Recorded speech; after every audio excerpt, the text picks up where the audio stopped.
Gì, toàn là mấy cái giật tít quảng cáo mà thôi. Chả khác gì mấy con zombie ở nước kế bên N năm trước. Đúng thế, ở kia có Hoa Khôi chia tay thú vị phết, oái, đúng là Hoa Khôi Sở Thanh Ly kìa. Nữ thần Lily cuối cùng cũng dứt được cái đuôi bạn trai của cô ấy sao? Để tôi nói cho mà nghe, nữ thần chính là vì muốn thoát nghèo, nên sớm đã lấy được giấy báo trúng tuyển của Đại học Thanh Thành, trong khi bạn trai thì thậm chí còn không thể vào được một trường đại học chính quy. Tương lai của hai người đó, căn bản là không cùng một thế giới. Bạn trai tên là Phương, Phương cái gì nhỉ? Phương Dịch, em nghĩ kỹ rồi, em cảm thấy giữa chúng ta đúng là không thực tế, tình yêu thời học sinh cuối cùng cũng sẽ đi đến vào cái khoảnh khắc chúng ta đều thức tỉnh. Có lẽ chỉ đến lúc này chúng ta nên nhận ra rằng chúng ta không phù hợp để nắm tay nhau đi suốt cuộc đời, cần có dũng khí và cũng cần môn đăng hộ đối. Vì vậy, chúng ta chia tay đi, hà hà, chẳng sao cả, cho dù anh có cố gắng níu giữ tôi như thế nào đi nữa thì cũng không thể được đâu. Sao anh ta chẳng nói gì thế nhỉ? Chẳng lẽ là vì bị đả kích quá lớn nên sụp đổ rồi sao? Hay là não anh ta có vấn đề? Đương nhiên rồi, đó là Hoa Khôi của trường đấy, sao còn không mau quỳ xuống cầu xin ngay đi chứ?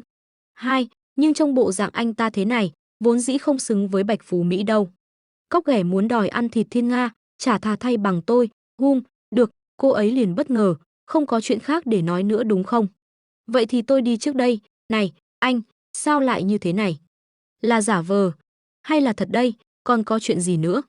Tôi mặc kệ trong lòng anh đang nghĩ cái gì, và mặc kệ anh dùng cách nào, thì tôi cũng sẽ không quay lại với anh đâu. Anh đã rõ rồi chứ? Đừng có tự mình đa tình nữa, Hoa Khôi à, tôi rất bận, không phải chứ cứ qua loa như vậy sao? Sở Khuynh Ly và những người này vốn không hề biết hay nhận thức được cuộc khủng hoảng sắp xảy ra. Tiền bạc, học lực hay là các chuẩn mực của xã hội hiện đại, tất cả đều sẽ là đống cho bụi, bọn họ cũng không biết. Mình của hiện tại là một người trùng sinh xuyên không quay trở về hiện tại từ một thảm họa trong tương lai. Sở Khuynh Ly trước mặt mình bây giờ cũng chỉ là một người quen cũ xa lạ mà thôi. Mình bây giờ còn có nhiều thứ cần quan tâm hơn, Hoa Khôi thì có làm sao, đánh giá thì như thế nào, dù sao thì tất cả cũng sẽ bị lật tùng lên cả.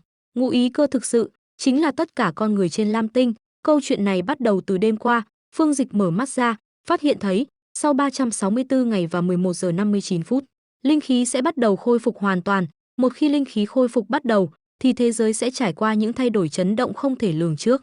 Các chuẩn mực xã hội sẽ được xáo trộn lại và thời đại của những người tu hành sẽ đến. Sức mạnh chính là tiêu chuẩn cho tất cả. Đợi một chút, cậu là ai? Từ đó phát luồn sáng xuất hiện một bảng thông báo, bản hệ thống đến từ vũ trụ tối thượng, sử dụng thuật toán đỉnh cấp bí ảo của vũ trụ, có thể dựa vào linh vật mà ký chủ tiếp xúc, tự động viết ra công pháp tương ứng số công pháp đang nắm giữ, không. Cậu ấy đưa tay lên và chạm xuyên qua bảng hệ thống, từ trong đó xuất hiện ra một cái đầu sói, nó mở hàm răng, còn to hơn cả Phương Dịch. Đây là, có một người phía trong họng, đây đã từng là kết cục của một người bình thường như cậu, và cũng là kết cục của hàng tỷ người trên Lam Tinh, đã từng, là tôi ư. Mình nhớ lại rồi, kiếp trước mình chỉ là một người bình thường bị ép buộc.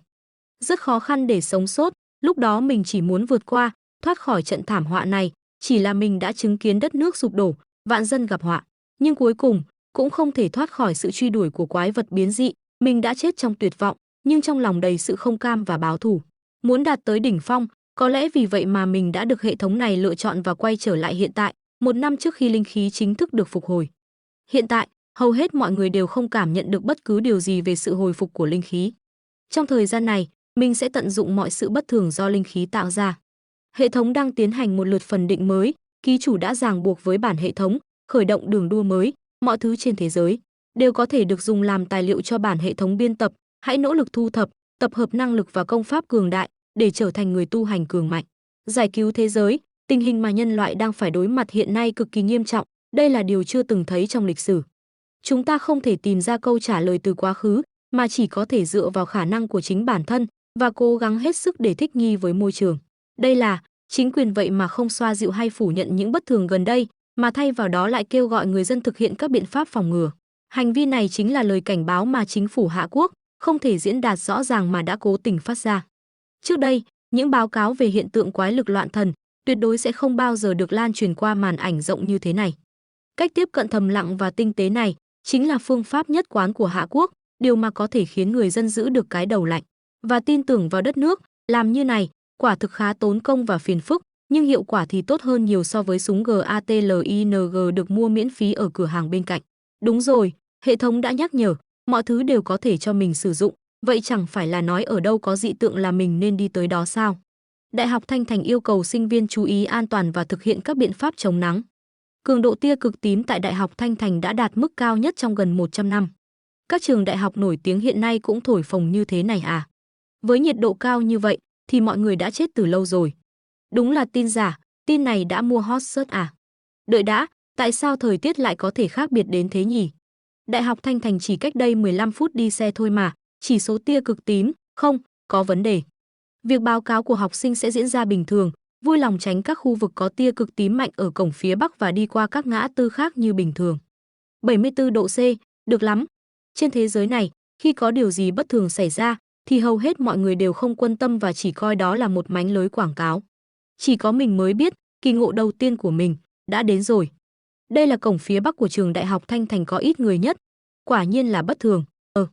Đây là, cậu ấy đưa tay ra, chạm vào những hạt nhỏ lơ lửng trên không, hạt đó phát sáng, phát hiện thuộc tính dương rung động kịch liệt, mở khóa mẫu dữ liệu thuộc tính dương. Luồng ánh sáng đó nuốt chửng Phương Dịch, và phát sáng rất mạnh, tôi bị ảo giác rồi à? Có siêu SAIIANX man ư? Rõ ràng đây là có sứ đồ xuất hiện. Đã xong chưa? Sao mình cảm thấy như sắp chết đến nơi rồi, biên tập thành công bạn đã nhận được công pháp thuộc tính dương, Kim Dương hô hấp pháp, Đại học Thanh Thành, bạn học, có cần tôi giúp cậu xách hành lý không? Bạn học, em định đến tòa nhà nào thế? Em đã biết đường chưa? Anh có thể đưa em đến đó này. Bạn học, đây là thông báo tuyển dụng của câu lạc bộ chúng tôi, em xem qua một chút nhé. Nếu như có hứng thú, thì em có thể để lại số điện thoại liên lạc, cảm ơn, không cần đâu, he. Cũng may là anh với em đều được nhận vào cùng một thành phố khoảng cách nửa tiếng cũng không xa lắm đâu, đúng vậy, thế là chúng ta có thể ngày ngày gặp mặt nhau rồi. Não yêu đương, phía sau cô ấy có một luồng sáng thẳng lên trời, cảnh báo nhiệt độ cao tại hoa viên phía Bắc của trường. Xin vui lòng tránh xa cổng phía Bắc, không được đến gần. Dạo này có nhiều chuyện quái lạ xảy ra khắp nơi. Không được, mình phải đi xem sao. Cổng phía Bắc, cậu ấy đã bị cháy đen, phù, ngưng vọng liệt dương hít thở mãnh liệt, có thể lợi dụng công pháp kim dương hô hấp, tiến hành tẩy thể, công pháp được viết cho bạn, không cần phải học, đã mở khóa nhận được điểm biên tập 50. Điểm biên tập, đây lại là thứ gì nữa vậy? Thôi mặc kệ, rõ ràng là có ích, còn cách dùng cụ thể như thế nào thì để sau xem. Vừa rồi cậu có cảm thấy bầu trời đột nhiên tối sầm lại không? Tôi còn cảm thấy vừa rồi, đột nhiên lại mát mẻ hơn một chút. Này, mau nhìn kìa. Ở cổng Bắc có nhiều người thật đấy. Tụ tập đông người như thế làm cái gì? Không phải đã gửi tin nhắn không cho phép đến sao? Hiệu trường Đại học Thanh Thành, các em mau đi báo cáo đi. Những ai không báo cáo sẽ bị trừ điểm. Xin hãy thiết lập vòng cảnh giới, chặn hoàn toàn khu vực cổng Bắc lại. Được, bạn đã thanh lọc khu vực ô nhiễm loại A cổng phía Bắc của Đại học Thanh Thành, khu vực ô nhiễm. Các điểm dị thường sẽ được chính phủ Hạ Quốc đánh dấu, nơi tạo ra năng lượng của linh khí hồi phục, với các mức độ ngụ ý hiểm khác nhau, lĩnh vực ô nhiễm. Lại còn cả chính phủ Hạ Quốc đánh dấu nữa. Lẽ nào ngoài mình ra, đã có, báo động, cổng phía Bắc sắp đóng. Vui lòng sơ tán ngay lập tức, người mặc đồng phục đằng kia là quân đội à? Có chuyện gì thế? Không hay, động tĩnh quá lớn, nên đã kéo người đến rồi, đi thôi. Người trùm áo choàng đi tới, và dừng lại, người đó ngồi xuống và lấy tay chạm xuống đất, và đưa lên người, là do người tạo ra, chẳng lẽ, lại có người tiếp xúc linh khí từ sớm xuất hiện à? Do người làm, linh khí, cái gì cơ, cái hiện tượng đáng sợ này, là do người làm sao? Không đúng, cái bóng người vừa rồi là, Phương Dịch.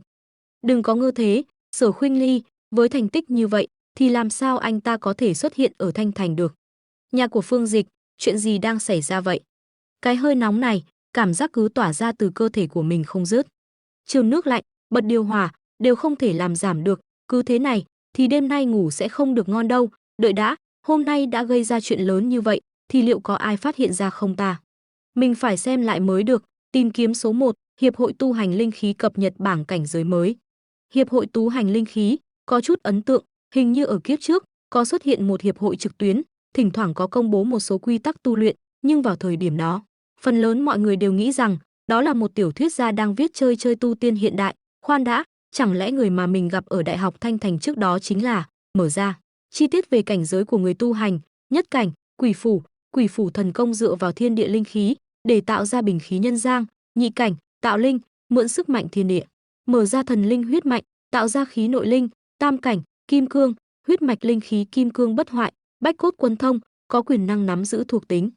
Tứ cảnh, thần nguyệt, dùng sức mạnh tu lớn đột phá ước thúc thiên địa, tích tụ tín ngưỡng tạo ra tân thàn, ngũ cảnh, húc nhật, hoàn vũ đỉnh phong, thao không sinh diệt tinh vực, tung hoành tất cả các chốn, cực cảnh, siêu thoát tu di vạn vật sinh tử, khải thiên tịch địa, nắm giữ càn khôn, thượng bất khả khác. Hiện giờ, linh khí khôi phục đã trở thành xu hướng chung, để tránh việc các chư đạo hữu làm đường lạc lối, cảnh giới này sẽ được công khai. Hy vọng các đạo hữu có thể tự mình đối chiếu, mặc dù nội dung có chút bí ẩn, nhưng đây là bố cục quen thuộc, lại còn có hình mờ, linh khí. Tu hành, cảm giác như não có vấn đề mới viết ra cái này được. Bây giờ vì lưu lượng, mà thật sự cái gì cũng dám làm, giả, nhìn phát biết là giả. Viết tiểu thuyết thì cũng được, nhưng mà đừng có coi là thực tế, làm hư đám trẻ con đấy. Thông báo này, đáng lẽ phải do chính phủ Hạ Quốc đưa ra mới đúng chứ. Ở kiếp trước, mình chưa bao giờ nghe nói đến hiệp hội này cả. Là một người bình thường, mình không thể tiếp cận những thứ này vào thời điểm đó. Sau khi thiên tai thay đổi hoàn toàn cuộc sống của mình, thì mình còn càng ít thời gian hơn để quan tâm đến.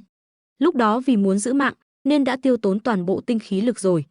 Hiệp hội tu hành linh khí, chẳng lẽ đây là một tín hiệu từ chính phủ gửi đến những người đã tiếp xúc sớm với linh khí không nhỉ? Vậy thì cứ làm theo hướng dẫn, vận chuyển lại một lần kim dương hô hấp pháp đi. Cậu ấy nhắm mắt lại, vận chuyển linh khí và phát sáng xong bay lên. Bước đầu tiên, đem cơ thể bản thân tẩy luyện thành khí, dựa vào cơ thể bình khí, dũng nạp thiên địa linh khí, khống chế linh khí, rèn luyện thành hình thần phủ. Sau đó cậu ấy mở mắt ra, thứ này lẽ nào là, chúc mừng, bạn đã thăng lên cảnh giới y sao, quỷ phủ. Có thể sử dụng các điểm biên tập nhận được và đem những số liệu biên tập bạn đã nhận được mà cưỡng ép chồng vào trong bất cứ sự vật gì. Điểm biên tập hiện tại 50, điểm biên tập, mình tí nữa thì quên nó. Câu này có nghĩa là gì đây? Những dữ liệu biên tập mình lấy được chính là công pháp hô hấp kim dương có thuộc tính dương nhỉ? Vậy còn cưỡng ép chồng vào bất cứ sự vật gì, cái gọi bất cứ sự vật là gì nhỉ? Bạn có muốn tiêu hao điểm biên tập, đưa thuộc tính dương vào trong vật này không? Có, không, mình đoán đúng rồi, cưỡng ép chồng đưa vào chính là kiểu phù ma vật thể, khiến cho nó nắm được sức mạnh siêu phàm. Nếu như mình chọn có, thì chiếc cốc này trở thành chiếc cốc có thuộc tính dương. Vậy nếu như là một cây súng, thanh đao hay vũ khí khác thì sao nhỉ? Liệu nó có thể trở thành vũ khí đặc biệt của mình không đây? Xét theo ý của hệ thống, thì mình sẽ không chỉ thu thập dữ liệu cho mỗi một thuộc tính, một loại vũ khí được thiết kế riêng biệt, có sức mạnh siêu phàm, quả thực rất quan trọng trong tương lai. Chi bằng lấy mày ra thử trước nhỉ? Nếu được, thì mình có thể đặt mua một cái thật. Giờ được trọng sinh lần nữa, để đối phó với đám quái vật biến dị kia, thì mình cần phải chuẩn bị thật vẹn toàn mới được. Sau đó phòng của Phương Dịch phát sáng lên, có một con gì đó ở phía dưới, và nó nhìn lên. Phương Dịch cũng đã tắt đèn, và đi ngủ. Con chuột ở đâu ra thế? Nó không ở trong nhà, cũng không ở đường ống nước, lẽ nào là thú nuôi của nhà người khác đang gọi bạn tình à? Dù sao thì mình cũng vừa mới bước vào quỷ phủ, thính lực cũng tốt hơn người thường, nên có thể nghe thấy âm thanh trong nhà của nhà khác thì cũng là chuyện bình thường. Không đúng, nó ở hành lang. Cậu ấy nhìn lên còn đó cũng nhìn lại, con thỏ này là dị thú đã bị dị biến ảnh hưởng. Ký ức kiếp trước của mình vẫn còn hơi xa vời. Nhìn thấy con dị thú này lần nữa, vẫn khiến cho mình rợn tóc gáy. Có một chiếc trực thăng đang tìm gì đó, con thỏ đã nuốt linh quả âm dạ đó, vẫn chưa bị bắt. Tốc độ của thứ này quả thực quá kinh người. HMM, có tin tức thì thông báo ngay, cô ấy đã nhảy xuống từ tòa nhà cao, xuất hiện rồi. Là khí tức của con dị thú đó. Cô ấy liền giảm tốc độ lại bắt được khí tức ám dạ, mục tiêu đã chạy vào một khu vực đông dân cư cách đó 20 km. Nhận được tọa độ, toàn lực truy đuổi, nếu không cư dân của khu vực này liền dồn sức vào đôi chân và bật đi. Mọi người hãy cẩn thận, nó nuốt linh quả còn chưa lâu đâu, nên biến dị tiến hóa vẫn chưa hoàn tất, rất có thể nó sẽ tiếp tục tiến hóa và trở nên mạnh hơn, vì thế ngàn vạn lần không được mất cảnh giác. Nhảy từ tòa nhà này qua tòa nhà khi là mình tăng công an nhiều quá bị hoa mắt rồi hả? Ê, ngơ ra đó làm gì? Cậu vẽ chuyện xong chưa hả? Nơi này là tầng 65 đấy. Con thỏ lao tới tấn công, Phương Dịch mở trừng mắt và né qua một bên. Sau khi đột phá thì cơ thể biến hóa thật sự rất lớn. Mình bây giờ hoàn toàn có thể nhìn rõ được những động tác chậm của nó. Ngoài ra, cơ bắp có thể phản ứng và di chuyển nhanh hơn, né tránh đòn tấn công của nó. Nhưng mà, cái thứ quỷ biến dị hung thú này, hóa ra lại xuất hiện sớm như vậy à? Mình có thể nhớ được, nếu như so sánh với những thứ tương tự ở kiếp trước, thì nó thậm chí còn chưa tiến hóa hoàn toàn. Thuộc tính âm dạ vào lúc này, kích động năng lực và độ cuồng bạo của nó vào lúc này, nhất định phải ngăn nó lại, giết chết nó. Nếu không, tất cả mọi người trong tòa nhà này sẽ trở thành thức ăn cho con quái vật đó mất. Cậu ấy liền cầm vào đuôi nó, sau đó dùng sức để ném nó đi, điểm yếu của nó chính là cái đuôi. Phương Dịch vận sức vào chân và nhảy ra theo con thỏ, khi đến gần thì cậu ấy tụ lực vào nắm đấm và đấm một đòn vào bụng con thỏ, bộc phát sức mạnh xuyên qua con thỏ và khoét một lỗ trên bụng nó vậy mà còn dám hấp thụ năng lượng thuộc tính dương của mình cơ à. Sức mạnh Thái Dương là thứ bá đạo cương mãnh, con thỏ này đúng là tự tìm đường chết. Nó liền phát nổ chiếu sáng giữa trời tối, sét đánh ư? Sao chẳng có cái gì cả vậy? Phương Dịch đáp xuống đất kèm theo mảnh vỡ của thỏ rơi xuống theo. Tên này, vừa rồi nó giống như một con ma đói đang cố gắng nuốt chửng sức mạnh trên người của mình. Có một con mắt của nó rơi xuống dưới chân Phương Dịch, cậu ấy nhìn nó và dẫm bẹp con mắt đó, rõ ràng là thuộc tính ám dạ, bóng tối. Vậy mà đối diện với thuộc tính dương chuyên khắc chế lại điên cuồng đến thế, nó quả thật đã rất đói, sự biến dị của thú vật đã bắt đầu. Nếu như mình vẫn là một người bình thường chưa thức tỉnh, thì e là tất cả mọi người ở đây hôm nay đều sẽ trở thành bữa ăn cho con quái vật này mất. Để chống lại mối đe dọa, mình vẫn cần phải thu thập thêm nhiều công pháp mới được. Có một người khác đã tới, đáp xuống chỗ Phương Dịch vừa chiến đấu xong, cô ấy bất, nó chết rồi à? Mục tiêu đã tử vong, thi thể đã nát vụn, trước tiên, tôi sẽ thu hồi thuộc tính ám dạ còn lại. Cô ấy đưa tay tới, cái khí tức nóng bỏng này, cực cao, giống như thuộc tính dương cực kỳ tinh thuần, giống hệt như cổng phía Bắc Thanh Thành vậy. Chuyện này tuyệt đối không thể trùng hợp như vậy được. Tổng bộ, con thỏ đã chết. Không phải tôi giết, là người tu hành mới xuất hiện ra tay trước, thuộc tính cao đẳng. Ý cô là việc thanh lọc khu vực ô nhiễm cổng Bắc của Đại học Thanh Thành và thỏ biến dị đều là do cùng một người thực hiện sao? Hơn nữa, tự ý khí tức của người này chỉ đạt đến cảnh giới 1 sao quỷ phủ, nhưng thuộc tính lại cực kỳ thuần khiết, là thuộc tính dương cùng loại với thứ ở cổng phía Bắc Thanh Thành ư? Đúng thế, tôi xác nhận, không có dấu vết của người này trong hồ sơ của tổng bộ, loại người tiên phong có thiên phú này. Hiệp hội nhất định phải nắm bắt cơ hội kết bạn mới được. Tôi cũng nhận định là vậy, những nhiệm vụ gần đây của cô, trước tiên cứ gác qua một bên. Điều quan trọng là phải tìm được tung tích của người tiên phong, ghi lại vào hồ sơ, điều tốt nhất chính là có thể thuyết phục được họ tham gia vào hiệp hội tu hành linh khí. Tôi hiểu rồi, nhưng mà, bây giờ tôi muốn uống một cốc trà sữa, người này, rốt cuộc là thần thánh phương nào đây? Thật ra hiệp hội nói không sai, loại người có thực lực như thế này, tuyệt đối là một cao thủ, cần phải kết giao bằng được. Kế hoạch một ngày bắt đầu từ buổi sáng, ánh nắng rực rỡ chiếu rọi lên người mình. Dậy sớm càng có lợi cho việc tu luyện của mình. Cảm nhận ánh ban mai, vận hành kim dương hô hấp pháp. Cậu ấy bắt đầu mở mắt ra, sau khi bước vào cảnh giới quỷ phủ, mỗi lần vận hành kim dương hô hấp pháp, mình có thể cảm nhận được luồng khí do công pháp tạo ra, giống như những sợi chỉ quấn quanh thần phủ. Nhanh vậy, lại sắp đột phá rồi sao? Sau đó cậu ấy nhắm mắt lại và tập trung, chuyển hóa sức mạnh thành cây rìu. Nhanh vậy, lại sắp đột phá rồi sao? Tu hành cũng như trẻ củi, không có gì khác ngoài sự kiên trì. Cầm chắc cây rìu bằng hai tay, đưa qua đầu về phía sau, rồi bổ một phát từ trên xuống, bạn đã thăng cấp lên quỷ phủ cảnh nhị tinh. Sau đó mở mắt ra, cảm giác thể chất lại mạnh mẽ thêm một phần.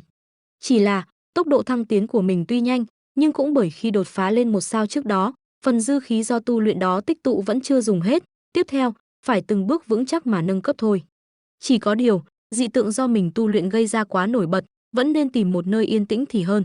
Hàng thật vừa mới đến, văn phòng hiệp hội, phát hiện mặt trời sinh ra năng lượng dao động, lại là hắn sao? Phương Dịch đã đến một nơi khác, có muốn tiêu hao điểm biên soạn để dũng nhập thuộc tính dương vào vật này không? Có. Trước đây mình từng thử dùng mô hình làm vũ khí, tự ý đã biên soạn thành công, nhưng có vẻ nó không chịu nổi sức mạnh của thuộc tính dương. Xem ra, không phải đạo cụ nào cũng có thể trở thành vũ khí thuận tay, lần này mình cảm nhận được rõ ràng, thanh đao này có cùng nguồn gốc với sức mạnh trong cơ thể mình, dũng hòa một cách kỳ diệu. Biên soạn thành công, đúng là vũ khí tốt, để ta thử xem uy lực của ngươi thế nào. Trời ạ! Thanh kiếm đó liền phát sáng, may mà không gây cháy rừng, động tĩnh vẫn quá lớn, khói đặc như thế này, chắc chắn đã bị phát hiện rồi. Rút lẹ, đáng ghét, đáng ghét, đáng ghét. Chỉ tranh thủ lúc dùng phiếu giảm giá mua ly trà sữa thôi mà, lại chỉ thiếu một chút nữa thôi. Thủy nghịch, chắc chắn là thủy nghịch, khoan đã, suối nước nóng. Tượng Phật này rốt cuộc đã bị gì vậy? Trời ơi, giờ biết bảo hành ở đậu đây. Phải tìm ai để khôi phục lại nguyên trạng chứ? Lại sắp bị phòng xử lý hậu quả mắng té tát rồi, từ khi người đó xuất hiện, chẳng có chuyện gì suôn sẻ cả. Khoan đã, không thể nào, tối qua vẫn còn là khí tức quỷ phủ nhất tinh, mà giờ đã lên nhị tinh rồi sao? Không chỉ vậy, ở đây còn lẫn vào một luồng khí rất mạnh, Là linh bình sao? Linh bình, đúng như tên gọi, là việc dũng nhập thuộc tính vào bình khí, giúp vũ khí bình thường phát huy sức mạnh vượt trội. Thế nhưng số lượng linh bình cực kỳ hiếm, trong hiệp hội cũng chỉ có đúng 2 thanh mà thôi. Chưa kể hiện tại lõi linh năng còn chưa hoàn thiện, công nghệ bị hạn chế, vẫn chưa thể phổ biến rộng rãi. Người này sao lại có được chứ? Cô ấy bắt đầu suy nghĩ, ha ha, chắc là mình nhầm rồi, thôi lo dọn đống tàn tích này trước đã, bắt đầu từ việc làm nguội con suối vậy. Hiện tại vũ khí của mình đã mang thuộc tính dương, nhưng hệ thống lại không nói rõ liệu có thể chỉ dùng mỗi thuộc tính dương hay không. Dù sao thì trước đó hệ thống cũng từng nhắc rằng mình có thể biên soạn đủ loại công pháp khác nhau. Mọi thứ trên thế gian đều có thể trở thành nguyên liệu để hệ thống này biên soạn, vậy nếu sau này mình có được thuộc tính khác, liệu có thể dũng nhập thêm vào vũ khí này, trồng lên thuộc tính hiện có không? Xin chào, cho hỏi cậu cũng là tiên hành giả phải không? Xin lỗi nhé, tôi đã xem lịch sử duyệt web của bạn, thấy bạn rất quan tâm đến mấy dị tượng gần đây, còn lưu cả bài viết về bảng cảnh giới nữa. Tôi có vài người bạn, bọn họ cũng là tiên hành giả, chúng tôi hay tụ tập với nhau, đồng thời cũng đang tìm thêm người cùng chí hướng. Quên mất chưa cải quyền riêng tư. Tụi tôi có 3 người, sau khi dị biến xảy ra là tụ lại luôn để còn nương tựa lẫn nhau, tình hình bây giờ thì ai hiểu sẽ hiểu. Bọn tôi cũng chỉ mong tìm được mấy tiền bối tiên hành giả trên mạng, kết ban làm quen thôi, tôi cũng mới nhập môn thôi. Thế thì tốt quá rồi, huynh đệ tu luyện tới đâu rồi? Đã vào cảnh giới chưa? Tới thối thể thần phủ đó đúng là khó thật. Nhưng nghe phong thanh là mấy đại lão trong đội quốc gia hiện tại cũng mới chỉ ở cảnh giới quỷ phủ thôi, tính ra thì tụi mình cũng không cách biệt là bao. Vậy cũng mạnh phết nhỉ, đội chính quy được thu nạp rồi mà cũng chỉ mới quỷ phủ cảnh thôi sao? He he, vậy để tôi nói cho cậu một tin mật nữa nhé, một vùng ô nhiễm mới vừa xuất hiện muốn lập đội đi cùng không? Càng đông người thì càng an toàn, tài nguyên chia đều. Vùng ô nhiễm mới sao? Gửi địa chỉ cho tôi, để tôi xem thử. Tổng hợp tư liệu, Tám Hà Dũng Long. Zip, đang giải nén tập tin, vùng ô nhiễm Cẩm Hà Dũng Long vốn là một dòng sông ngầm hình thành do các khe nứt trong địa tầng. Nhưng sau thiên địa biến dị, dòng nước nguyên thủy đã biến thành dũng nham nhiệt độ cao, khiến nhiệt độ trong khu vực này trở nên cực kỳ khắc nghiệt. Cùng mang thuộc tính dương như của mình, xem ra lần này chắc chắn sẽ thu được không ít. Khu Tân Mộc, lão Lý, người bạn mà anh nói bao giờ mới tới vây. Sắp rồi, sắp đến rồi, Tiểu Nhã, nhờ bản đồ và tư liệu cậu chuẩn bị mà tôi tìm được chỗ này ngay lập tức. Thật sự rất chi tiết luôn, đâu có gì, phải cảm ơn các cậu đã đến cùng tôi khám phá mới đúng. Lát nữa vào trong, mọi người phải hỗ trợ lẫn nhau đấy nhé. Tiếc thật, dường như lần này không gặp được tiên hành giả nào xuất sắc có tiềm năng, mình còn định xem có thể giới thiệu cho hiệp hội được không? Trương Hiểu Nhã, nhân viên Bộ Văn hóa, Hiệp hội tu hành linh khí, rất nhiều tiên hành giả không biết rằng Hiệp hội tu hành linh khí thực chất là một cơ quan trực thuộc chính phủ Hạ Quốc. Muốn trở thành nhân viên chính thức thật sự thì yêu cầu rất cao, bình thường thậm chí còn không tìm được đường vào. Việc mình có thể gia nhập là nhờ vượt qua từng vòng kiểm tra gắt gao, tất nhiên, gia đình mình cũng đã phải nợ không ít ân tình. 2. Nếu lần này không thu hoạch được gì, chắc mình lại bị ép làm thêm giờ nữa mất. À, là Phang đến rồi sao? Phang, tôi là Phang, chào mọi người. Còn trẻ quá, nếu mình không cảm nhận sai thì là thực lực quỷ phủ cảnh nhị tinh. Lạ thật, dù khí thế của cậu ấy rất mạnh, nhưng lại không có cảm giác áp bức như những cao thủ khác. Ngược lại, còn thấy ấm áp nữa, giờ mọi người đã đông đủ, vậy đi thôi. Được, để tôi đi trước nhé, cậu chiếu đèn. Được. Vang, cậu đi chậm một chút, coi chừng đá vụn dưới chân. Tôi cứ tưởng toàn bộ nước trong này đã biến thành dũng nham hết rồi, lúc này có giọt nước rơi xuống, làm tôi hết hồn luôn. Lạ thật, mọi người có cảm thấy vào đây rồi mà không nóng như tưởng tượng không? Có khi nào là do chúng ta vẫn chưa tới trung tâm của vùng ô nhiễm? Nếu mệt thì cứ nói nhé, an toàn của mọi người vẫn là quan trọng nhất. Tuy mình đến trễ nhất, nhưng mọi người lại xem mình như người trong nhóm. Dù là do tính cách dễ gần hay thật sự muốn tìm một đồng đội đáng tin trong thời kỳ hỗn loạn này, thì cảm giác đó rất chân thành. Phương Dịch đã dừng lại, tới nơi rồi. Dũng nham, thật sự là dũng nham. Này, phía trước nguy hiểm, đừng hành động tùy tiện, cậu đang làm gì vậy? Anh bạn, cậu không muốn sống nữa sao? Mau kéo cậu ấy ra ngoài. Sau đó dung nham bắn lên rất cao, phát hiện dị tượng thiên địa, đang tiến hành phân tích nội viêm, đang khởi động năng lực tính toán tối đa, tiến hành biên soạn, bạn đã nhận được kỹ năng xích diệt lực thuật. Nội viêm, nhiệt độ bên trong cao, mang thuộc tính bộc phát sức phá hoại cực kỳ đáng sợ. Xích hỏa đao thuật cần phải cầm đao mới phát huy được uy lực, mỗi nhát đao đều gầm lên như ngọn lửa dữ dội, lưỡi đạo sẽ bao phủ bởi một lớp pháo hỏa rực cháy, tạo thành luồng lửa chớp giật dữ dội. Đao kiếm ngưng tụ mãnh liệt, bị chiến ý kích phát, giải phóng nguồn năng lượng khổng lồ. Phương Dịch cầm thanh kiếm, Đúng lúc, nó hoàn toàn hòa hợp với thanh đường đao của tôi. Tiêu hao chút sức, tôi sẽ cấy thuộc tính nội viêm vào đường đao. Mọi người nhìn kìa, cậu ấy không sao cả. Vũ khí của cậu ấy cũng đang hấp thụ sức mạnh của dũng nham. Xem ra Phang đã hồi phục, lúc này chắc là một tai nạn nhỏ trong lúc tu luyện. Bây giờ linh khí ở đây cũng đã ổn định hơn nhiều, chúng ta đã đến lúc tu luyện rồi. Tôi cảm nhận được rồi, linh khí có sự thay đổi, tôi có thể hấp thụ một cách mượt mà. Tôi cũng vậy, tôi có thể cảm nhận được. Bây giờ tôi chỉ cần tu luyện thêm chút nữa là có thể chính thức bước vào con đường tu đạo. Hiểu nhã, tôi đến đây chỉ để thu thập tài liệu, mọi người cứ yên tâm tu luyện, tôi sẽ giúp trông chừng xung quanh. Cảm ơn, có tiên hành giả khác đến rồi. Hơ, lũ tép diêu từ đâu chui ra vậy, mau cút đi, chỗ này là địa bàn của anh em tôi rồi. Không ổn, ba người đó đều là quỷ phủ cảnh nhất tinh. Địch mạnh ta yếu, dù tất cả mọi người hợp lại cũng không thể đánh lại nổi. Không động vào được. Xin lỗi, đây là chỗ chúng tôi đến trước. Bạn của tôi đã bắt đầu hấp thụ linh khí rồi. Nếu không ngại, mọi người có thể cùng chúng tôi hấp thụ linh khí. Con bé kia, vào quỷ phủ cảnh chưa? Cái mọi người, chúng tôi gì đó, mau cút hết đi. Nếu không, dưới tiền đề linh khí phục hồi, hiện giờ tuân theo nguyên tắc mạnh được yếu thua thời kỳ sinh trưởng hoàng dại, những tiên hành giả yếu kém không xứng đáng sở hữu tài nguyên để trở nên mạnh mẽ. Nhưng, Hạ Quốc sẽ không để tình trạng này kéo dài mãi. Là một thành viên của hiệp hội, tôi phải làm gì đó. Ồ, nhìn ngươi cao tu vạn vỡ vậy mà chỉ biết bắt nạt một cô bé sao? Hả? Phương Dịch cầm thanh đao lên và cấm nó xuống đất, lùi lại. Xảy ra chuyện gì vậy? Chính vì có quá nhiều tu giả tôn sùng mạnh được yếu thua nên mới dẫn đến thảm kịch không thể cứu vãn đó. Nhưng chỉ biết khuyên bảo và nói suông thì không thể nào khuất phục được đám người này. Cậu ấy rút thanh đao ra, cút. Phát nổ thứ hai. Cái quái gì thế này, quái vật gì vậy?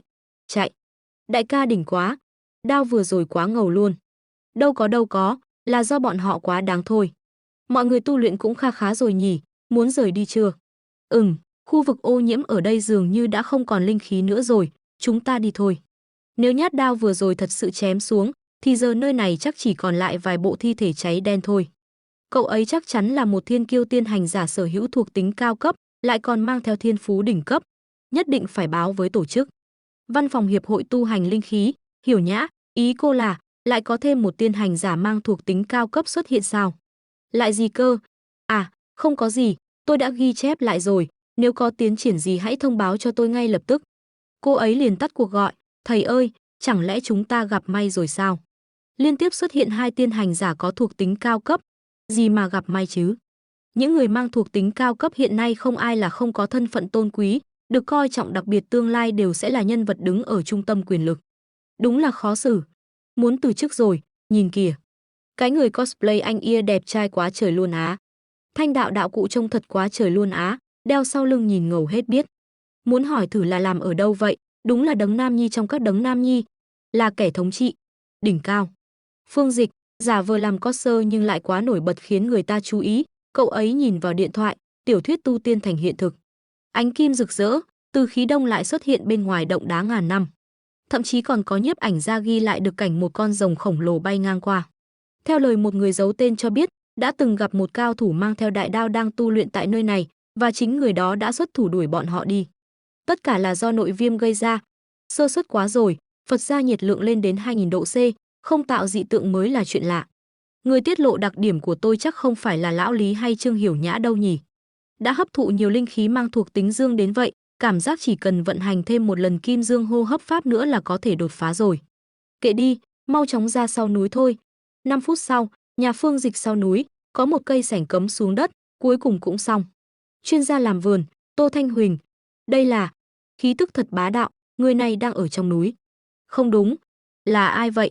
Chẳng lẽ sắp đột phá lên quỷ phủ cảnh tam tinh sao? Tu vi quỷ phủ cảnh mà có thể gây ra động tĩnh lớn đến mức này hả? Chuyện này đã vượt xa phạm trù của yêu nghiệt rồi. Không được, phải mau đi xem. Là tên đấu sao? Không phải chứ, tôi nhất định sẽ bắt được cậu. Trên trời xuất hiện dị tượng, và Phương Dịch đang đột phá, quanh cậu ấy xứng hiện rất nhiều tay, đưa hai tay lại gần, trên cao xuất hiện một chiếc rìu rất to, anh ta đang cố gắng huy động thần phủ. Không ngờ anh ta có thể khống chế linh khí ổn định đến vậy, chẳng lẽ người này đã âm thầm tu luyện hàng trăm năm mà không ai hay biết sao? Trước đây tôi thất bại khi đột phá quỷ phủ cảnh tam tinh, chính là bị áp lực của thần phủ đánh bật lại, hộc máu rồi nằm liệt giường suốt một tuần, thật sự không muốn nhớ lại. Ngay cả thể chất như tôi còn thất bại, rốt cuộc tên yêu nghiệt này chui ra từ đâu vậy? Linh khí dồi dào, khả năng khống chế chuẩn xác, huy động thần phủ, từng tia linh khí dường như đều đã trải qua nghìn lần tôi luyện. Người như vậy đã không còn chỉ là yêu nghiệt nữa, mà đúng là một tồn tại tựa như thần giáng thế. Huống hồ, phần lớn những tiên hành giả hễ có cảm giác đột phá liền nóng vội cầu thành, nhưng người này lại từng bước vững chắc, tâm thái và dùng khí đều vô cùng lão luyện, cứ như một cao thủ ẩn thế vậy. Thần phủ chuyển động rồi. Ở phía đông, Phương Dịch cũng đã mở mắt, đột phá quỷ phủ cảnh tam tinh. Thanh Huỳnh đã tới, hộc, hộc, không một bóng người, lại không kịp nữa sao? Mới có 30 giây thôi mà. Nếu tôi đoán không sai, anh ta đã phát hiện ra tôi đang theo dõi rồi. Cứ tiếp tục thế này, chẳng phải tôi sẽ vĩnh viễn đừng mong chiêu mộ được người sao? Đợi đã, vị tiền bối này, chắc là anh, chưa rời đi đúng chứ? Chính là cô Tạ mấy ngày nay cử đi theo điều tra tôi. Tôi là đội trưởng của tiểu đội Huỳnh, một đội trực thuộc Hiệp hội Tu hành Linh khí Hạ Quốc, đồng thời cùng là một tiên hành giả. Tôi xin thay mặt hiệp hội, trân trọng gửi đến anh lời mời hợp tác. 2 ngày nay tôi theo dõi hành tùng của anh, cũng chỉ vì hy vọng anh có thể chính thức gia nhập hiệp hội. Mong anh đừng vì vậy mà có ấn tượng không tốt về hiệp hội. Còn nữa, tuy hiệp hội của chúng tôi vẫn chưa công bố rộng rãi với công chúng, nhưng điều lệ và các văn bản chính quy đều đầy đủ cả. Chắc anh ấy sẽ không cảm thấy bị mạo phạm đâu nhỉ. Cũng không nghĩ rằng tôi đang quấy rầy anh ấy chứ. Dùng từ phải cẩn trọng, giọng điệu phải nhẹ nhàng. Tại sao? Là vì, làm sao đây? Nên nói sự thật không nhỉ? Nhưng người như vậy chắc không dễ bị qua mặt. Nói những lời tâng bốc giả tạo có ý nghĩa gì chứ? Bởi vì Hạ Quốc muốn tìm kiếm và thống nhất các tiên hành giả, để họ dần dần hoạt động một cách quy củ hơn, đồng thời các tiên hành giả cũng có thêm một tầng bảo vệ. Hiện nay các tiên hành giả phát triển một cách tự phát và hỗn loạn, tôi hiểu rằng việc gia nhập một hiệp hội có thể sẽ là một dạng ràng buộc đối với anh. Nhưng sau cùng, chúng ta vẫn phải cùng nhau đối mặt với linh khí phục hồi, đối mặt với những kẻ địch chưa rõ trong tương lai. Nếu tôi nói là tôi không đồng ý thì sao? Hiện tại, tôi vẫn chưa thể hoàn toàn tin tưởng cô. Cô ấy đang nghĩ gì đó. Tôi tên là Tô Thanh Huỳnh. Trước khi linh khí phục hồi, tôi là một vận động viên. Không biết anh có ấn tượng gì không? Đây là giấy tờ của tôi. Xin hãy tin tưởng tôi. À, hình như có chút ấn tượng. Quả nhiên, những người có tố chất bẩm sinh vượt trội lại càng dễ trở thành tiên hành giả sao? Bảo sao chạy nhanh vậy? Chỉ có điều nếu nhìn vào tình hình kiếp trước, thì cuối cùng Hạ Quốc vẫn không thể đạt được tâm nguyện, toàn nhân loại đều đã bị hủy diệt. Đã một lần sống lại và còn có hệ thống trợ giúp, thì chắc chắn tôi sẽ trở thành một phần trong đó. Nhưng không phải bây giờ, thời cơ vẫn chưa chín mùi. Đúng là tôi có ấn tượng với cô. Thế này đi, để tôi suy nghĩ một lát. Nhưng cô tạm thời phải giữ bí mật về tung tích của tôi với bên đó. Theo hành vi của Tô Thanh Huỳnh, hiện tại Hiệp hội Linh khí hoàn toàn không dám chọc giận những tiên hành giả như tôi. Vừa khéo có thể lợi dụng cô ta để phục vụ cho mục đích của tôi có thể phối hợp với anh. Nhưng dị tượng do anh tạo ra khi phá cảnh thăng cấp đã bị Hiệp hội phát hiện. Tôi vẫn phải báo cáo, nửa thật nửa giả, thế nào? Cứ làm vậy đi. Đợi đã, Thanh Huỳnh quay lại thù Phương Dịch đã biến mất, tôi lại không bắt được anh ta. Bao nhiêu lần rồi, người ta cố tình tránh né mà. Cực khổ xử lý dấu vết mà đại lão để lại, tôi đúng là số khổ mà. Thôi được rồi, tạm gác mấy chuyện này lại. Thật ra tôi thấy bây giờ anh ra ngoài làm nhiệm vụ cũng xem như một chuyện tốt. Gần đây, dị thường đã xuất hiện. Chúng lại xuất hiện rồi sao? Đám dị chủng tàn bạo đó, tôi sẽ không quên đâu. Chúng hoặc u ám, tà ác, hoặc điên cuồng, tàn bạo. Chúng dựa vào năng lượng trong khu vực ô nhiễm sau khi linh khí phục hồi, có kẻ biến dị thành dị thú, dị hình, nuốt chửng con người. Có kẻ thì ngụy trang thành dị tượng tai họa, không ngừng giết người, chiếm cứ và phân chia địa vực, cuối cùng thúc đẩy hình thành khu vực ô nhiễm mới. Nếu không tiêu diệt chúng sẽ mang theo thuộc tính kinh hoàng hủy diệt, không ngừng xâm thực thế giới loài người. Phương Dịch đang đi dưới trời mưa. Khu thắng cảnh Ngọc Hoàng trong thành phố đang có nguy cơ cao xảy ra lũ lụt, khu vực đã bị phong tỏa, xin mọi người tuyệt đối đừng đến. Mấy chục năm rồi chưa từng thấy cơn mưa rông nào khủng khiếp như vậy. Vị đại năng phương nào đang độ kiếp ở đây vậy? Thuộc tính lôi đình thật nồng đậm, vừa uy nghiêm, vừa cuồng bạo. Nhưng mà, trung tâm của lôi bạo là ở bên đó. Phương Dịch đã nhảy đi, cậu ấy đáp xuống đất, phía trước phát hiện khu vực ô nhiễm, áp sát Ngọc Hoàng Phong. Đình Ngọc Hoàng, cao 1545 m, diện tích 25,000 ha, là một trong những thắng cảnh trọng điểm của thành phố. Mức độ ô nhiễm chưa xác định. Cậu ấy tiếp tục đi, Phương Dịch đã nhận ra điều gì đó, từ trên trời có một tia sét đánh thẳng vào Phương Dịch. Theo kết quả đo mật độ linh khí, mức độ ngụ ý hiểm của Đình Ngọc Hoàng đang có chiều hướng tăng lên. đỉnh núi Ngọc Hoàng cần lập tức phong tỏa và thiết lập khu vực ô nhiễm mới. Việc này xảy ra đột ngột và vô cùng nghiêm trọng, vốn dĩ tôi đã cử Thanh Huỳnh đi làm nhiệm vụ khác, giờ cũng phải khẩn cấp triệu hồi về. Thanh Huỳnh, cô nói đi. Hiện tại, đỉnh Ngọc Hoàng đã không thể tiếp cận được nữa, linh lực mang thuộc tính lôi đang có xu hướng bùng nổ. Chúng tôi tạm thời đánh giá khu vực này ở cấp độ ô nhiễm A. Dựa trên tình hình hiện tại, chỉ trong vòng 1 giờ tới, đỉnh Ngọc Hoàng hoàn toàn có thể được nâng lên cấp S, cần lập tức kích hoạt phương án khẩn cấp. Tự ý nhiên, dựa theo toàn bộ hồ sơ của các tiên hành giả, trong khu vực của tôi không tiên hành giả nào có đủ năng lực để đến gần khu vực này, kể cả bản thân tôi cũng vậy.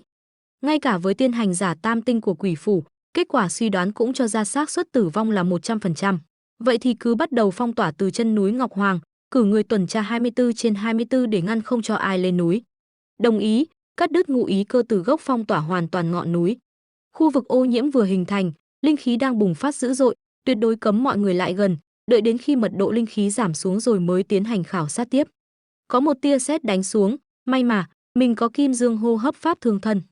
Nhưng như vậy vẫn chưa đủ để chiết xuất được thuộc tính lôi tinh thuần nhất, mình buộc phải tiến vào trung tâm của sấm sét, tức là đỉnh núi Ngọc Hoàng. Trong thời kỳ linh khí phục hồi, loài người không những hưởng lợi ít, mà thậm chí còn có nguy cơ bị đảo ngược chuỗi thức ăn, rơi xuống đáy nếu cứ mãi dậm chân tại chỗ. Chưa nói đến sự thay đổi của khí tượng thiên địa, ngay cả những loài nhỏ bệ như thỏ hay chuột cũng có thể đe dọa con người. Tương lai sẽ còn xuất hiện những thứ kinh khủng hơn cả dị thú, đến mức ngay cả tu hành giả cũng có thể bị đánh bại một cách dễ dàng. Mặc dù hiện tại mình đã nắm được Kim Dương hô hấp pháp và Xích Hỏa đao thuật lần lượt tượng trưng cho thuộc tính dương và thuộc tính nội viêm, nhưng rõ ràng là vẫn còn quá thiếu sót.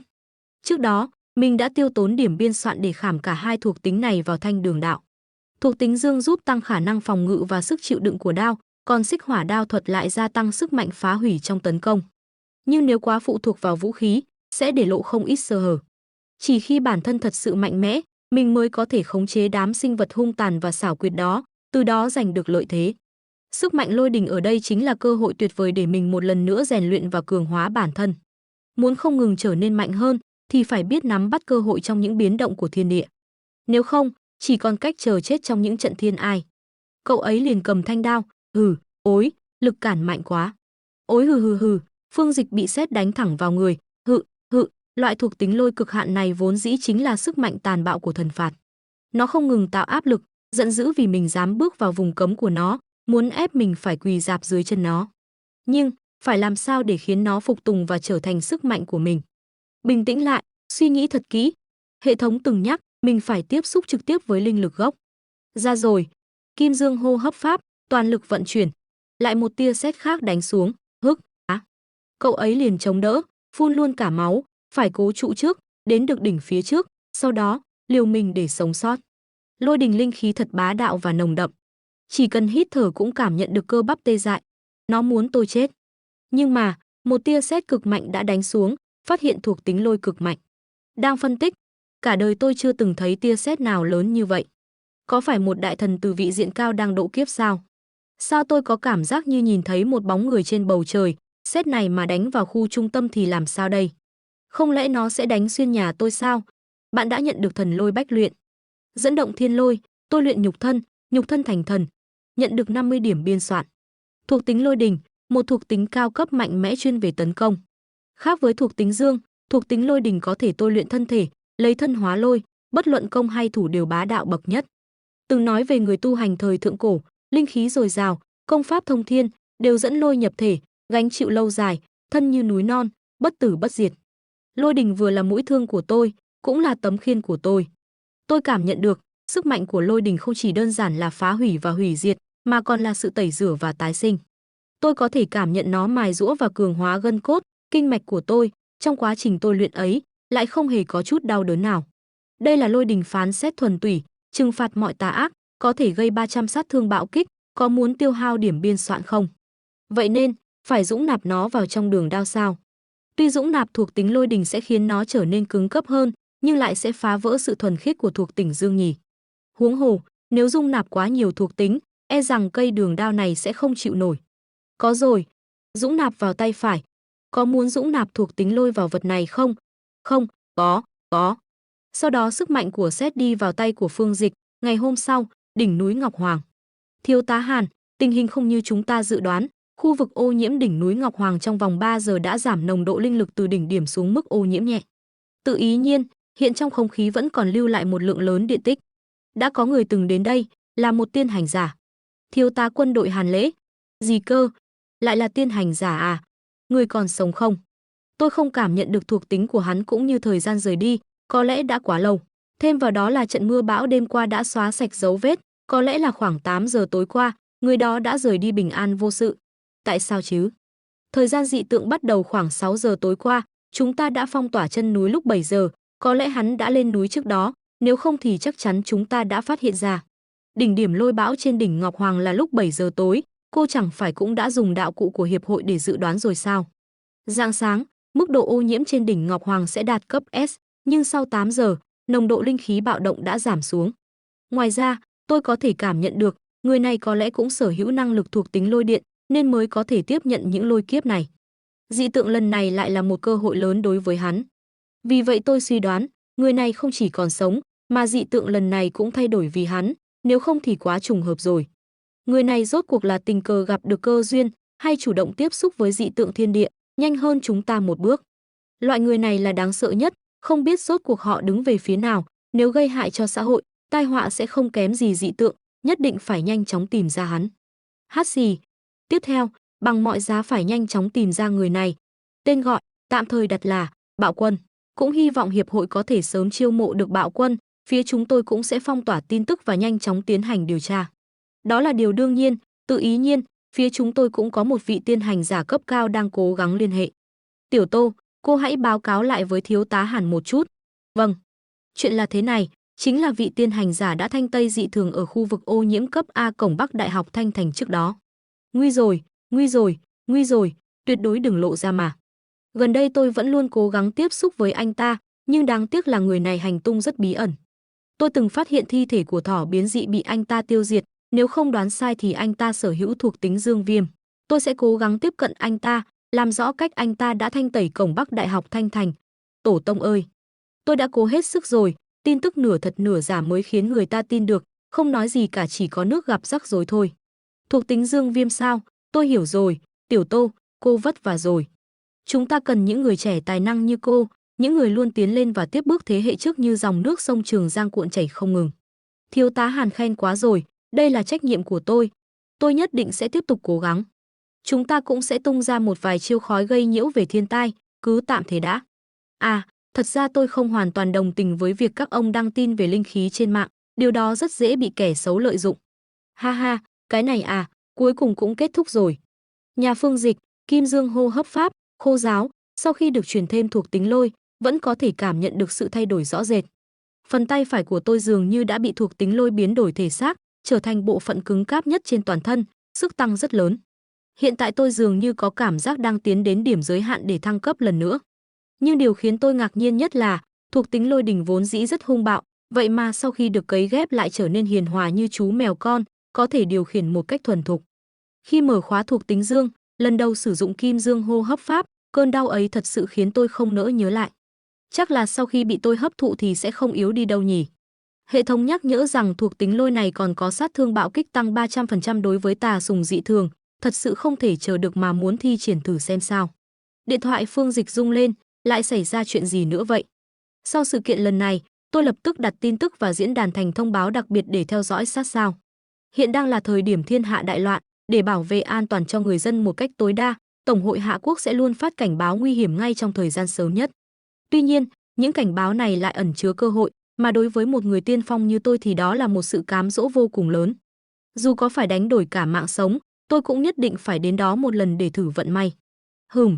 Một vụ nổ đã xảy ra trong nhà máy hóa chất, hiện chưa ghi nhận thương vong. Nổ, ô nhiễm. Một sự kiện quy mô lớn như vậy thật khó khiến người ta không nghi ngờ rằng phía sau có điều gì mờ ám. Có rất nhiều người bình luận, mùi âm u tà ác này, sao lại có cảm giác quen thuộc thế nhỉ? Xuyệt, nhớ ra rồi. Chính là cái thứ tà ác kinh hoàng ở kiếp trước đó.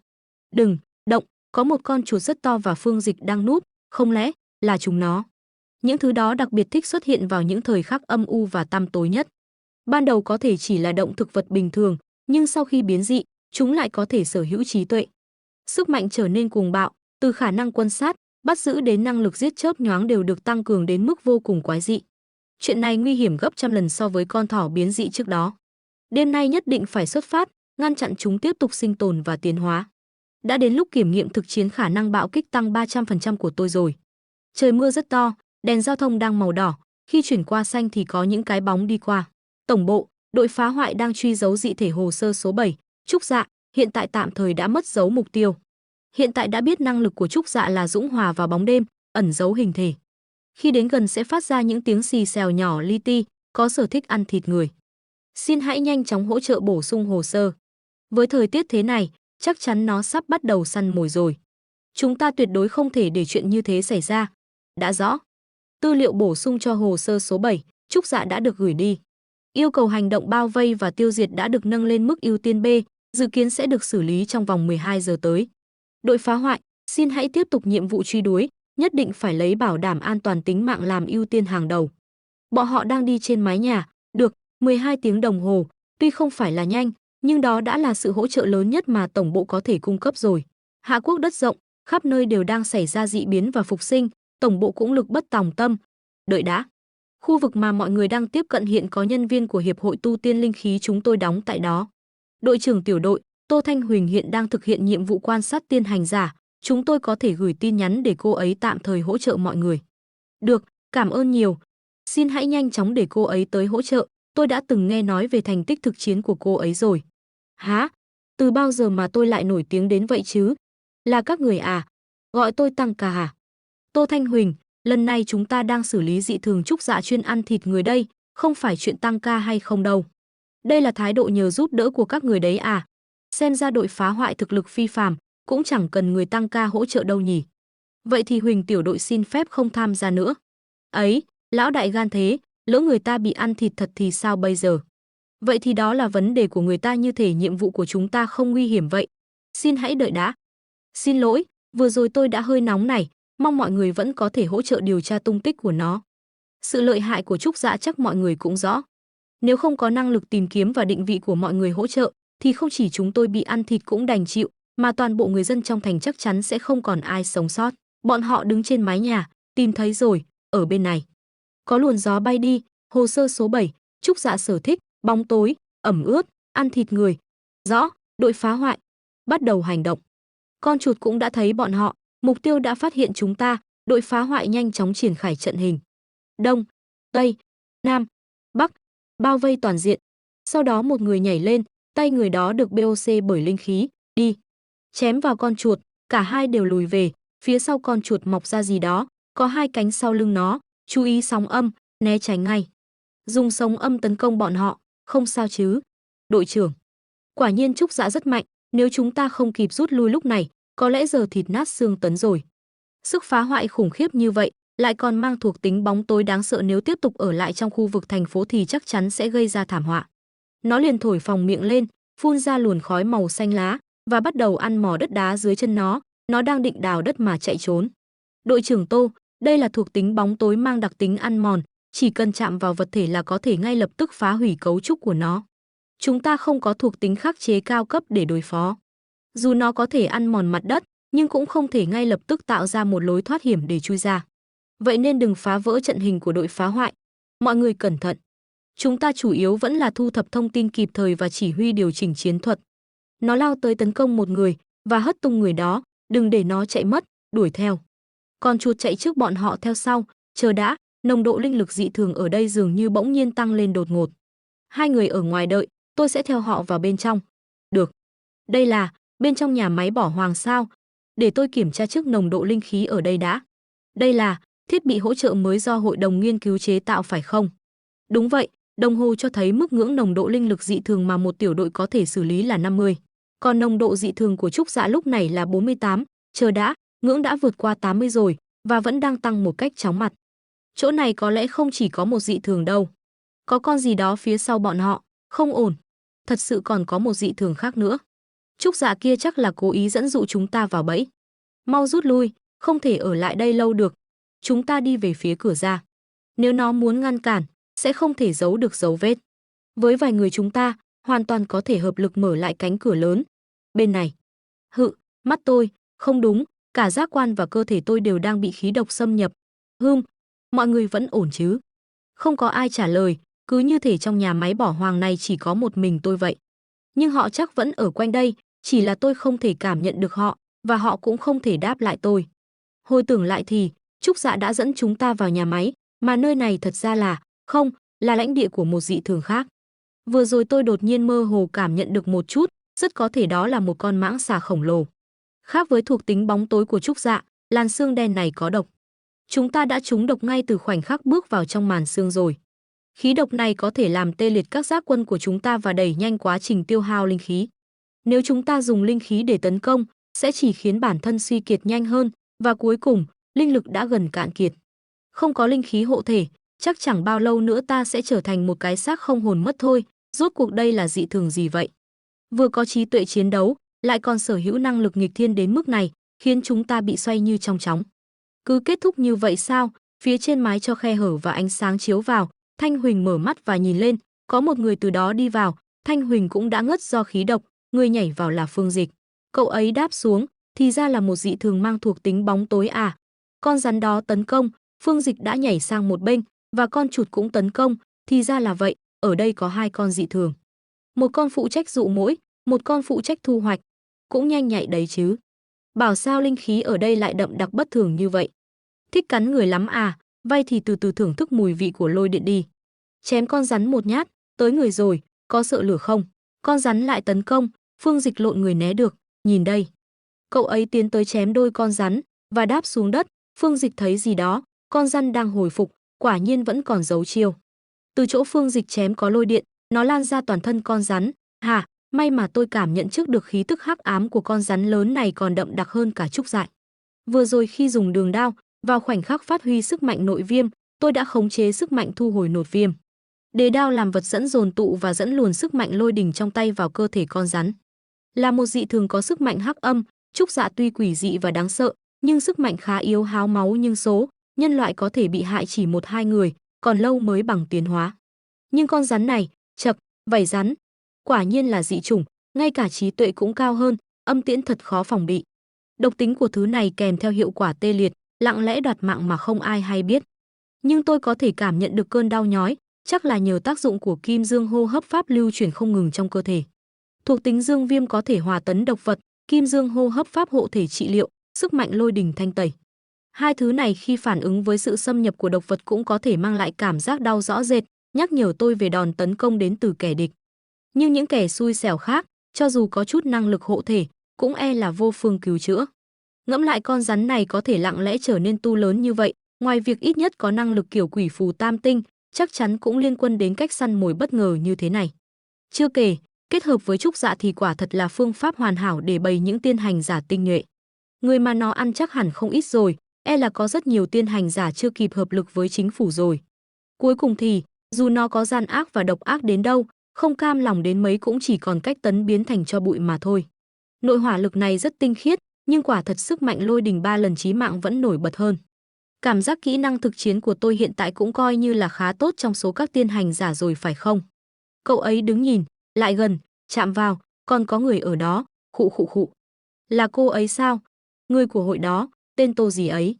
Này, không cần giả vờ nữa, cách giả chết của cô hơi kém đấy. Trời ơi, thật trớ trêu, hóa ra người vừa này thật sự là cậu ấy sao? Ha ha, tôi bị mùi hương làm tỉnh dậy chứ không phải giả đâu, cô có thực lực khá tốt. Đồng đội của cô đều đã tiêu hao hết linh khí và mất ý thức nhưng cô vẫn giữ được một hộ thể. Nếu cô không giữ lại ý chí, cô sẽ không thể ngửi thấy mùi máu tanh và cháy khét. Cảm ơn lời khen của cậu nhé. Tôi thật sự giữ lại một chút linh khí hộ thể, và điều này cũng đã bị cậu ấy phát hiện rồi. Nhưng tôi hoàn toàn không biết cậu ấy đã đánh bại Trúc Dạ như thế nào, còn có cả con rắn lớn kia nữa. Cô không cần phải luôn che mắt đâu, chỉ cần cô đảm bảo thành thật và không tiết lộ danh tính của tôi là được. Mà thái độ của người này thân thiện hơn lần trước nhiều đấy, không còn sớm nữa rồi, vì cô và đồng nghiệp không gặp nguy hiểm đến tính mạng nữa nên tôi sẽ đi trước đây. À này, đợi đã, không cần đâu, đông người khó nói chuyện. Nơi này nhờ cô xử lý giúp nhé. May mà cô ấy không nhìn thấy tôi vừa mới cố gắng chạm vào để thu thập thuộc tính bóng tối. Cảm giác khó chịu và lạnh lẽo này thật sự khiến người ta thấy ghê tởm. Có lẽ là do linh lực thuộc tính bóng tối đã bị tôi xua tấn, cộng thêm sự kháng cự theo bản năng của cơ thể nên mới không thành công. Hệ thống cũng không có phản ứng gì. Thôi vậy, về nhà rồi phân tích lại sau. Tiếc thật, đến cả khuôn mặt còn chưa nhìn rõ. Xem ra vẫn chưa thể hoàn toàn buông bỏ sự cảnh giác với hiệp hội nhỉ, tỉnh đi, kết thúc rồi. Chúng ta bị đánh lén rồi. Chuyện gì thế này? Luồng thuộc tính dương thuần khiết này từ đâu ra vậy? Như anh thấy đấy, có một tiên hành giả đến giúp chúng ta rồi, có lẽ là mục tiêu nhiệm vụ của tôi. Nhiệm vụ ban đầu của tôi là xác định một tiên hành giả mang thuộc tính cao cấp thuần khiết, chính là thuộc tính dương này. Vậy cậu ấy, tôi cũng vẫn chưa hoàn thành đâu, thân phận của cậu ấy đến giờ vẫn còn là một ẩn số. Thật ra tôi còn bị cậu ấy phản giám sát nữa, cậu ấy biết tôi đang làm gì. Nhưng lần này, ngược lại chính cậu ấy lại bảo vệ chúng ta. Một mình hạ gục Trúc Dạ và cả con rắn khổng lồ, không ngờ lại có một tồn tại mạnh đến như vậy. Nói mới nhớ, thi thể của Trúc Dạ đâu rồi? Chúng ta vẫn nên xử lý hiện trường trước đã, đem những vật chất còn sót lại này nộp cho hiệp hội. Người đó vừa đi tới vừa thu vào, năng lượng gì mà hung bạo dữ vậy? Đội trưởng Tô, vừa rồi cô nói, cậu ấy là thuộc tính dương sao? Nhưng luồng điện tích còn sót lại này mạnh quá rồi đấy chứ. Đây là thi thể còn sót lại của Trúc Dạ sao? Độ tinh khiết của thuộc tính trên đó, đúng là rất mạnh, lại còn là thuộc tính cao cấp. Chẳng lẽ, ở đây đã xuất hiện liên tiếp hai tiên hành giả cấp cao? Một người giết Hắc Xà, một người giết Trúc Dạ. Rồi sau đó cùng nhau rời đi sao? Không phải vậy, tôi nên nói gì đây? Thực ra ở đây đúng là chỉ xuất hiện một mình cậu ấy thôi. Nói ra cũng thật khó tin, trên người một người mà lại có thể đồng thời mang theo hai loại thuộc tính cao cấp thuần khiết. Chỉ cần có một trong hai thôi cũng đã là thiên tài tuyệt đỉnh rồi. Tiên hành giả song thuộc tính cao cấp, đây đúng là một tồn tại có một không hai. Dương Viêm hành giả, Lôi Đình Bạo Quân, rốt cuộc là quái nhân kiểu gì vậy chứ? May mà tôi đã bố trí đồng đội chờ sẵn bên ngoài nhà máy, nếu tôi ở bên trong quá lâu thì sẽ lập tức báo cáo với hiệp hội. Hiệp hội đánh giá tình hình rồi cử đội điều tra đến hiện trường, ban đầu là để thu dọn thi thể cho chúng tôi. Hu, lão đại ơi, may mà cậu chưa chết. Tôi cứ tưởng là mất đội trưởng rồi chứ. Nếu cậu hy sinh rồi thì tôi biết phải làm sao đây chứ. Nhưng giờ mục tiêu chính đã chuyển sang việc quét dò linh lực còn sót lại, phân tích dấu vết, tái hiện lại toàn bộ trận chiến. Nhân viên điều tra của hiệp hội sau đó sẽ tổng hợp kết quả và báo cáo lại cho hiệp hội. Hai đội trưởng, dựa trên phân tích dấu vết còn sót lại tại hiện trường, cả thói quen ra tay lẫn cách thức hạ sát đều cho thấy người đã giết hai dị thể này, gần như 99% là cùng một người. Thật sự là một tiên hành giả mang song thuộc tính cao cấp, trước đó tôi còn nghĩ là do chúng ta nhầm lẫn. Cũng phải thôi, hai con dị thế này, chỉ cần một con thôi cũng đủ để tiêu diệt cả đội chúng ta rồi. Đúng vậy, cao thủ này chỉ ra tay một lần đã xử lý chúng trong chớp mắt. Cùng là quỷ phủ cảnh mà chênh lệch lớn đến vậy sao? Đối tượng tôi đang theo dõi vừa xuất hiện, dữ liệu đã được cập nhật, tôi cần báo cáo lên cấp trên. Kết quả giám sát là như vậy, cả Bạo Quân và Cổng Bắc Đại học Thanh Thành đều là đối tượng tôi theo dõi. Tôi đã hiểu tình hình rồi, Tiểu Tô, nhiệm vụ của cô tạm dừng đi. Đối phương đã cứu các cô, lại còn tiêu diệt dị thể, bảo vệ được khu vực này, điều đó cho thấy người đó không có ác cảm với hiệp hội, cũng không phải kẻ địch của chúng ta. Dù sao thì ý kiến của tôi và Lão Hàn cũng không giống nhau. Vì sự an toàn của cô, cũng như để hiệp hội có ấn tượng tốt trong mắt vị Bạo Quân kia, tạm thời đừng tiếp xúc với cậu ta nữa. Rõ rồi, nhưng tôi còn một suy đoán, liên quan đến chuyện trước kia ở sau núi, lúc Bạo Quân chuẩn bị thăng cấp, chuyện gì vậy? Tôi từng cảm nhận được một luồng khí tức cực kỳ mạnh mẽ ở khu vực cậu ta hoạt động. Lúc đó tôi đã nghi ngờ cậu ta có linh bình, nhưng vẫn thấy điều đó khó xảy ra.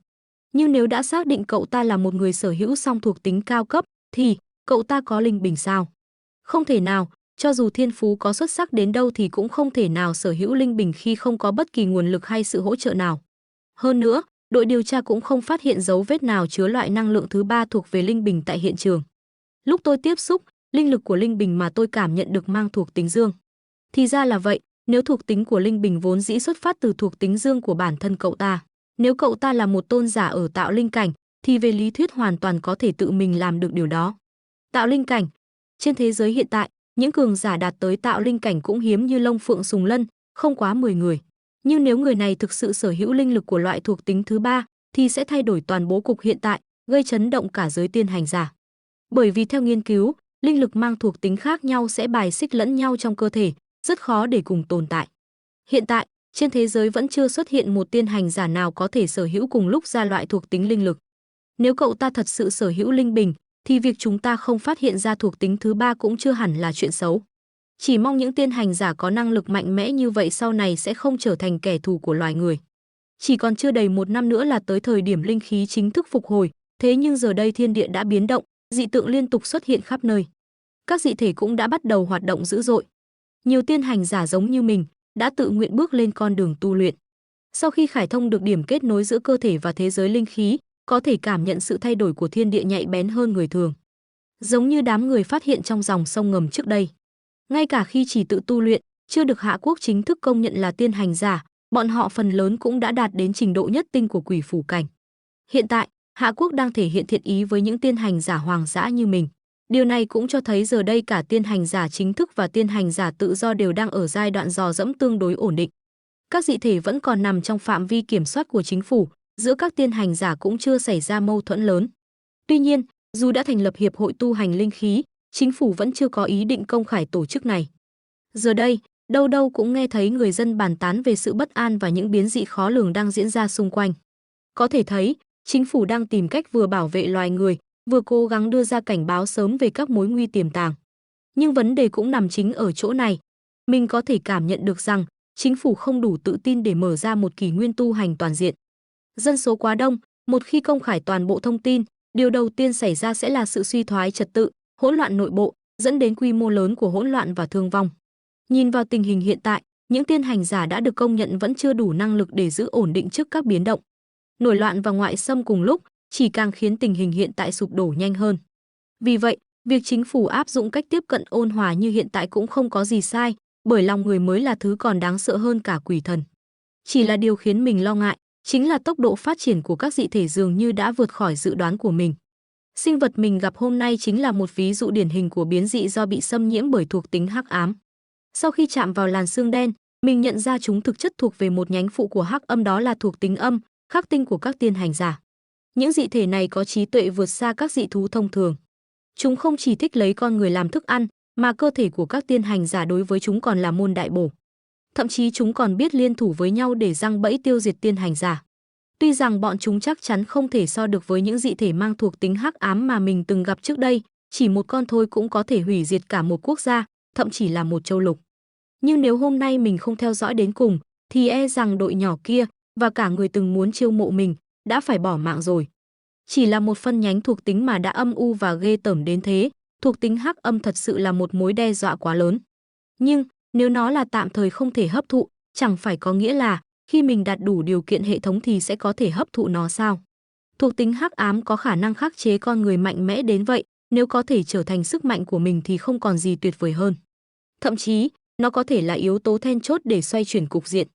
Hiện tại mình sở hữu kim dương hô hấp pháp mang thuộc tính dương, thần lôi bách luyện mang thuộc tính lôi, còn có xích hỏa đao của thuộc tính nội viêm, một nhánh con mang thuộc tính dương.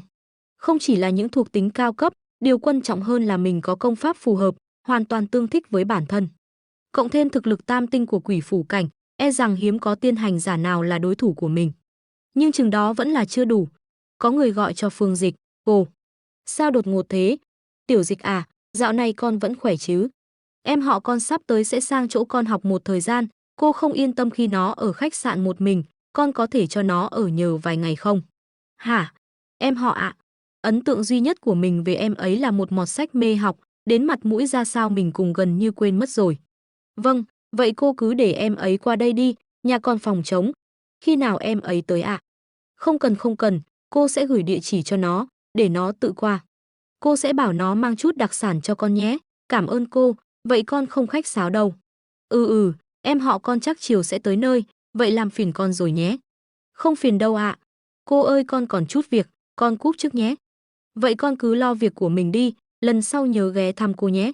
Tin nhỏ dò gì, thị trấn nổi tiếng trên mạng đổi tên thành thị trấn đoạt mệnh, lại có thêm 3 người mất mạng. Dương Hỏa trấn à, hành lý thu xếp xong chưa? Xong rồi, nhưng thật ra con vẫn không muốn làm phiền anh họ. Khách sạn cũng khá ổn mà. Không được, so với việc con ở ngoài thì ở nhà anh họ vẫn an toàn hơn. Anh họ con, mẹ tin tưởng được.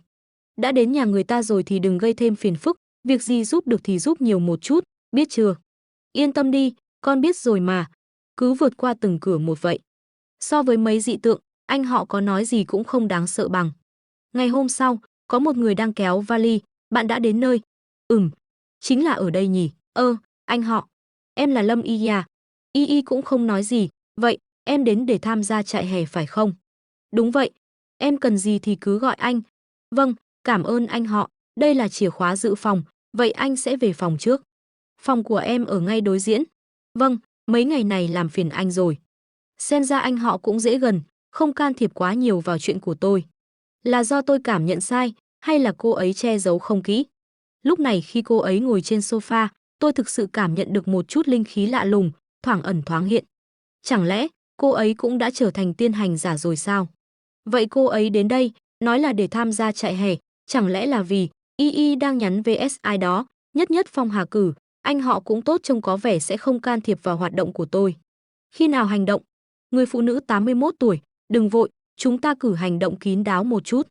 Gần đây khu vực này khá hỗn loạn, có nhiều vùng bị ô nhiễm, nhưng vẫn luôn có những tiên hành giả tranh giành trước. Yêu nhau qua mạng bị lừa mất 5 tệ, tôi cũng nghe rồi, lần trước ở con sông ngàm dưới lòng đất đứng là như vậy. Hai đội gặp nhau, kết quả là có một tên đại cao thủ cực mạnh, nói là một kiểm chém ra ánh mặt trời, khiến đối phương phải lui. Người phụ nữ xinh đẹp bị tuổi, một kiểm chém ra ánh mặt trời sao? Thật không đấy? Vậy chắc chắn phải là cực phẩm thuộc tính dương, tiên hành giả có thuộc tính cao nhỉ? Là thật đó, tôi cũng nghe nói vậy. Nhất nhất Phong Hà Cử, vì vậy, lần này hành động nhất định phải cẩn thận, hiện tại linh khí chưa phục hồi, mọi thứ vẫn ẩn trong bóng tối. Trời biết ở Hạ Quốc ẩn chứa bao nhiêu tiên hành giả như quái vật, chúng ta tuyệt đối không thể quá nổi bật. Người phụ nữ xinh đẹp 81 tuổi, cộng một yêu qua mạng bị lừa mất 5 tệ, cộng 10.086, nhất nhất Phong Hà Cử được, đợi tin tức của hai người. Thôi vậy, mới đến lần đầu thì tốt nhất vẫn đừng luyện công trước đã. Nhỡ bị anh họ phát hiện thì khó mà giải thích lắm. 3 ngày sau, nhưng ai ngờ, sống cùng cô em họ lại mang đến không ít rắc rối cho tiến trình tu luyện của tôi. Ngồi thiền điều chỉnh hơi thở lúc nào cũng có thể bị gián đoạn. Sáng như vậy, liệu có bị phát hiện không nhỉ? Trước đây sao tôi không thấy hô hấp kim dương pháp lại nổi bật đến vậy nhỉ? Nhưng đáng sợ nhất vẫn là, anh họ, bữa tối xong rồi ạ. Tối nay ăn thịt bò hầm cà chua với dưa leo trộn, còn có canh sườn ngô nữa. Được, em khách sáo quá rồi, bát đĩa để anh rửa là được. Không sao, em tạm ở đây, những việc này là em nên làm thôi. Quá lịch sự chu toàn, không chê vào đâu được, làm việc nhà cứ như bị ám ảnh sạch sẽ và rối loạn cưỡng chế vậy. Chỉ là, tôi không ngăn cô ấy làm như vậy, cũng là để cô ấy có thể thực sự buông bỏ cảnh giác với tôi. Chỉ có như vậy mới có thể dò ra được bí mật của cô ấy. Điện thoại của Y rung lên, sao vậy, có phải bạn đến tìm em không? Vậy hai người cứ nói chuyện, anh sẽ về phòng trước. À, cô ấy nghe gọi, cô nói gì cơ? Thiên địa đại biến sẽ lại xuất hiện vào ngày mai sao? Lúc nào? 3 giờ chiều à? Cô yên tâm, tôi chắc chắn sẽ đến. Được, vậy gặp nhau ở cửa trấn Dương Hỏa, không gặp không về. Trấn Dương Hỏa, chẳng phải là một thị trấn nổi tiếng ở ngoại ô sao, lái xe 1 tiếng là tới. Quả nhiên, cô em họ của tôi cũng là một tiên hành giả trong thời kỳ linh khí phục hồi, may quá, dựa vào thực lực hiện tại của cô ấy thì chắc không thể phát hiện tôi. Nhưng cô ấy vẫn là học sinh trung học mà đã đạt quỷ phủ cảnh nhị tinh, và còn có dấu hiệu thăng tinh nữa. Chẳng lẽ vì thiên phú cao như vậy nên tính tình mới có phần kỳ quặc sao? Vậy thì, cô em họ tôi đến tham gia chạy hè chỉ là giả, còn thiên địa đại biến mới là thật à? Cô ấy chắc hẳn đã biết tin đạn về thiên địa đại biến từ đâu đó, nên bịa ra một lý do để đến đây.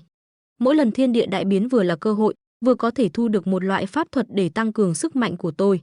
Không biết lần này ở trấn Dương Hỏa sẽ xuất hiện thuộc tính gì? Thôi kệ vậy, nghe thấy là của tôi thôi. Lạ thật, có phải tôi ảo giác không? Vừa nãy hình như có người đang nhìn tôi. Trấn Dương Hỏa, mấy ngày nay cô ở nhà anh họ sao? Thế nào, có đẹp trai không? Yêu qua mạng bị lừa mất 5 tệ, cũng tốt lắm, về ngoại hình thì cũng bình thường thôi, dù sao cũng không phải kiểu trai đẹp nổi tiếng mà cô thích. 2. Cô đừng quên, trước đây Y tự đánh giá bản thân là một phần bình thường giữa muôn người.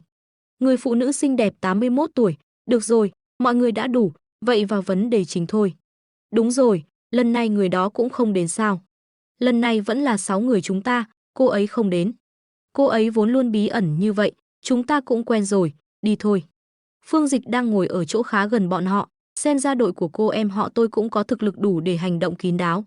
Người yếu nhất cũng đang ở giai đoạn ổn định quỷ phủ nhị tinh, còn người đàn ông vừa nói này thậm chí đã đạt quỷ phủ cảnh tam tinh. Nghe họ nói, trong đội còn có một người mạnh thường xuyên vắng mặt. Còn trên núi của thị trấn nổi tiếng này, bỗng nhiên xuất hiện một dây leo treo từ trên trời xuống. Giống như dây đậu trong truyện cổ tích chắc và cây đậu thần vậy. Dây leo xuất hiện ngẫu nhiên xung quanh khu vực trấn Dương Hòa, thời gian xuất hiện không cố định. Điều này khác với những thông tin mà các tiên hành giả từng biết, vượt ngoài sự hiểu biết và nhận thức của mọi người.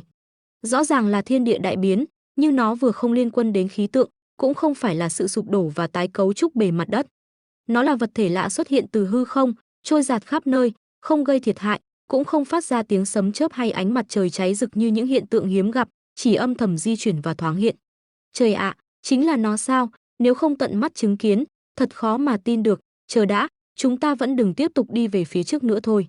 Sao vậy? Chỉ đến khi thật sự nhìn thấy nó, tôi mới cảm thấy bất thường, toàn thân lạnh toát. Mọi người có thấy tin đồn trên diễn đàn nội bộ chưa? Thật ra tôi có một người bạn ở trong đội đó, lần dây leo xuất hiện trước, họ đã thử tiếp cận nó. Họ đều là những tiên hành giả mạnh hơn tôi rất nhiều, cảnh giới không thấp. Nhưng sau khi đến đây, họ đều biến mất hết, tôi có cảm giác, chúng ta cũng sẽ như vậy, chết không chỗ chôn thân. Ban đầu tôi tưởng mình có thể dễ dàng chấp nhận trò mạo hiểm của tiên hành giả, hoặc thắng lợi đầy tay, hoặc tấn xương nát thịt. Nhưng cho đến khi nhìn thấy thứ này, tôi chợt cảm thấy sợ hãi theo bản năng. Trực giác của tôi mách bảo, lần này đối mặt là một dạng thiên địa dị biến cấp cao, một dị biến mạnh mẽ, chưa biết trước và hoàn toàn mới, tôi vẫn chưa muốn chôn vùi tất cả ở đây, tôi muốn rút lui. Cô nói đúng, thực ra chúng ta đều cảm nhận được điều đó. Trong dây leo thuộc tính mộc này có một luồng khí hoàng vu. Tôi không biết phải mô tả thế nào, đó là cảm giác chìm vào dòng chảy thời gian, vạn vật tiêu vong, sinh khí cạn kiệt. Chính vì vậy mà khiến chúng ta cảm thấy bất an và khó chịu mạnh mẽ. Như thể nó muốn nuốt chửng sinh mệnh của chúng ta vậy. Nhưng, đây chính là con đường tiên hành của võ đạo. Luồng tử khí u ám quá. Xem nhiều hiện tượng thiên địa như vậy, ngoài dị biến thuộc tính âm, thì dây leo ở đây là thứ khiến người ta khó chịu nhất. Họ quyết định tu luyện ở đây, quả thật can đảm đáng khen. Rõ ràng là loài cây tượng trưng cho sức sống tràn đầy, nhưng lại mang đến cảm giác u ám. Không giống như đang sống, nó giống một vật chết giả dạng sinh vật, đã mất hết linh khí. Mọi người, chúng ta không có thời gian để suy nghĩ nhiều nữa.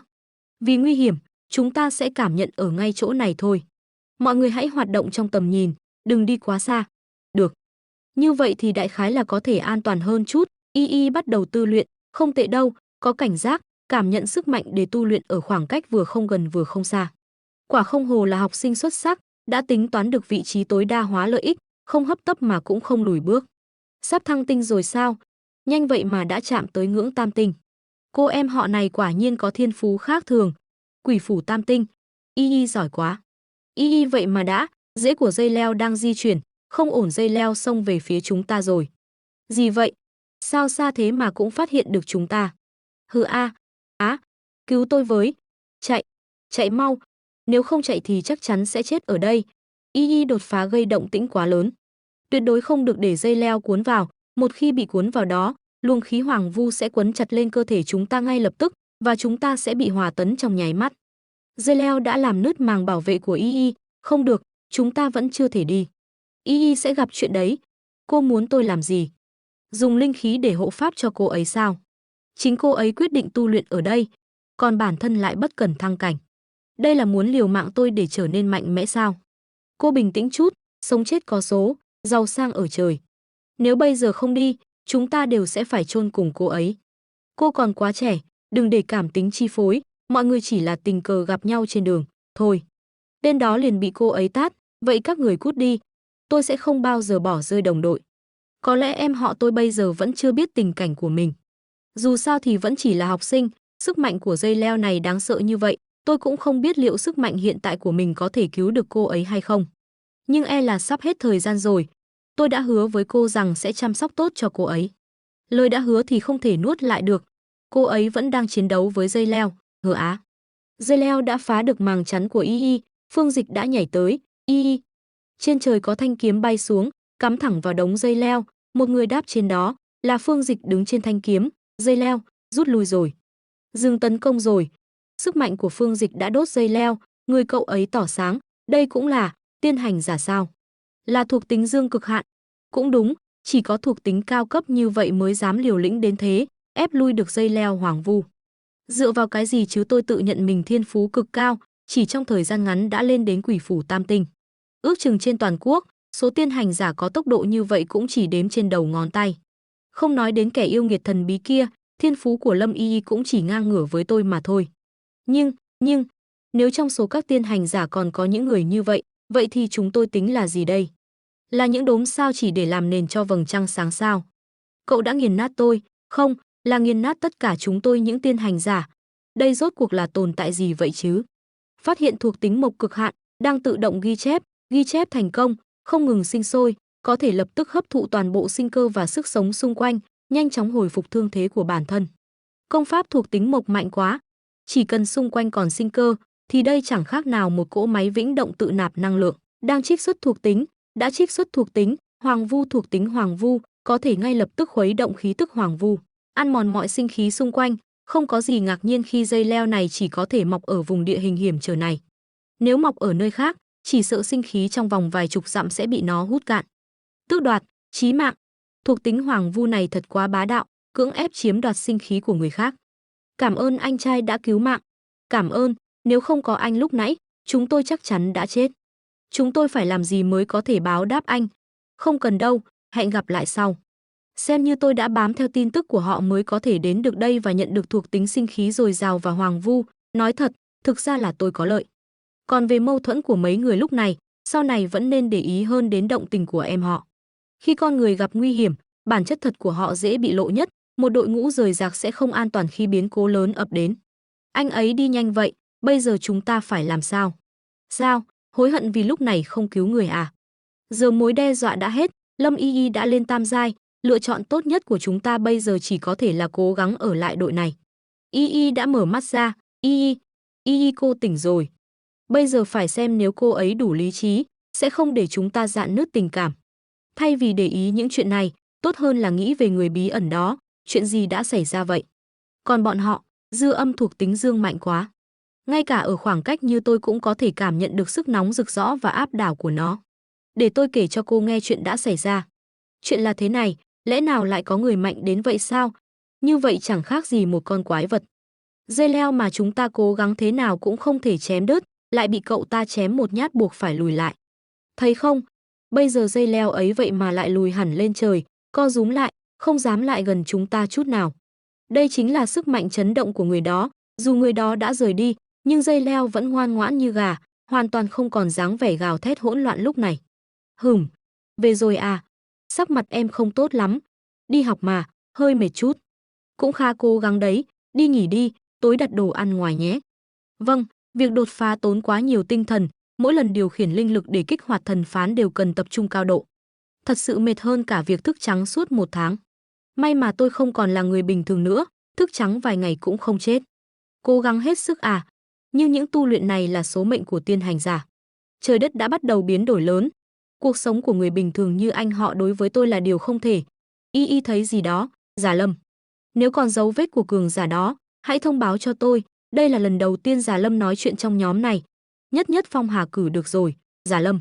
Ngoài ra tôi có một câu hỏi, mọi người có nghĩ người cứu chúng ta có khả năng là vị từng nổi tiếng ở Ám Hà Dũng Long trước đây không?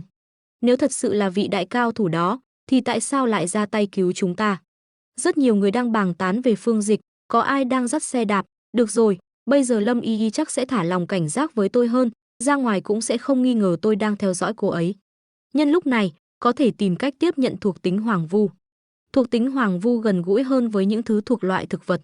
Nhưng dù sao đây cũng là thuộc tính có tính tà, bản chất là ăn mòn, đặt lên người tôi có thể sẽ có phản ứng xấu. Hơn nữa, có thể sẽ xung khắc với thuộc tính lôi đình mà tôi đang sở hữu, vì vậy cách tốt nhất là có một thứ gì đó tương tự như cây quái quỷ kỳ lạ đó. Dây leo rủ từ trên trời xuống là vì nó cảm nhận được linh khí hồi sinh dày đặc. Chính vì tự chọn tiến hóa, nên mới sinh ra thuộc tính sức mạnh Hoàng Vu. Tôi biết phải đi đâu rồi. Cậu ấy cứ đạp xe đi, công viên rừng thành phố. Tôi cần chọn một loại thực vật có thể tạo ra cộng hưởng linh khí tối đa với tôi, đồng thời thể hiện được cảm giác thân mật, để làm may mắn này. Cậu ấy nhắm mắt lại, giải phóng linh khí, đây chính là phản ứng của thực vật đối với linh khí sao? Rất mãnh liệt, nhưng mức độ vẫn chưa đủ. Tôi cần mạnh hơn nữa. Là nó sao? Lại gần, nó hấp thụ linh khí từ Phương Dịch, ăn no, rất có linh tính.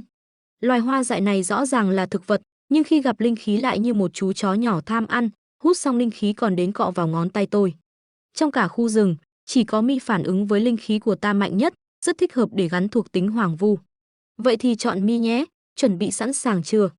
Phương Dịch bắt đầu gắn thuộc tính vào, có muốn gắn thuộc tính Hoàng Vu vào vật này không? Có. Từ cây hoa bắn thẳng luồn sáng lên trời, khiến cho Phương Dịch bất ngờ, cây hoa đã to hơn trước, Nó tiếp tục hấp thụ linh khí, sức mạnh hoang vu thật khủng khiếp. Tựa như bàn tay của ác ma vậy, mới có 3 giây mà nó đã gần như hút cạn cả một vòng rừng thành phố, thật quá bá đạo, nó vẫn đang điên cuồng lan rộng. Bông hoa lại càng to hơn, thôi kệ, tiếp tục nữa sẽ thu hút người của Hiệp hội Linh khí tới mất. Rốt cuộc, đây là khu vực trung tâm thành phố, Hiệp hội Linh khí chắc chắn sẽ để ý đến chỗ này. Do linh khí phục hồi, những loại thực vật này đều có nguy hiểm. Sau khi ta vào vườn, thật sự phát hiện có thêm nhiều camera giám sát, xung quanh cũng trở nên rất vắng vẻ, chẳng có khách tham quan nào. Hở, vẫn chưa ngừng hấp thụ sao? Không có dễ mà vẫn có thể sống được à? Nhưng so với việc vừa nãy hấp thụ một cách vô tư không kiêng nể gì, giờ việc hấp thụ đã trở nên nhẹ nhàng hơn nhiều, thật kỳ diệu, dù nhổ ra khỏi đất, linh tính của nó cũng không hề suy giảm. Trước khi mình chọn nó chỉ là một bông hoa dại bình thường mà thôi. Chẳng lẽ sau khi được gán thuộc tính, loài thực vật này cũng bắt đầu tiến hóa? Như thể đã mở khóa xiềng xích tiến hóa nào đó, cảnh báo giá trị bất thường vượt ngưỡng. Cảnh báo vượt ngưỡng? Không hay rồi, vẫn kích hoạt hệ thống giám sát rồi sao? Đi thôi. Cảnh báo giá trị bất thường vượt ngưỡng. Cảnh báo vượt ngưỡng.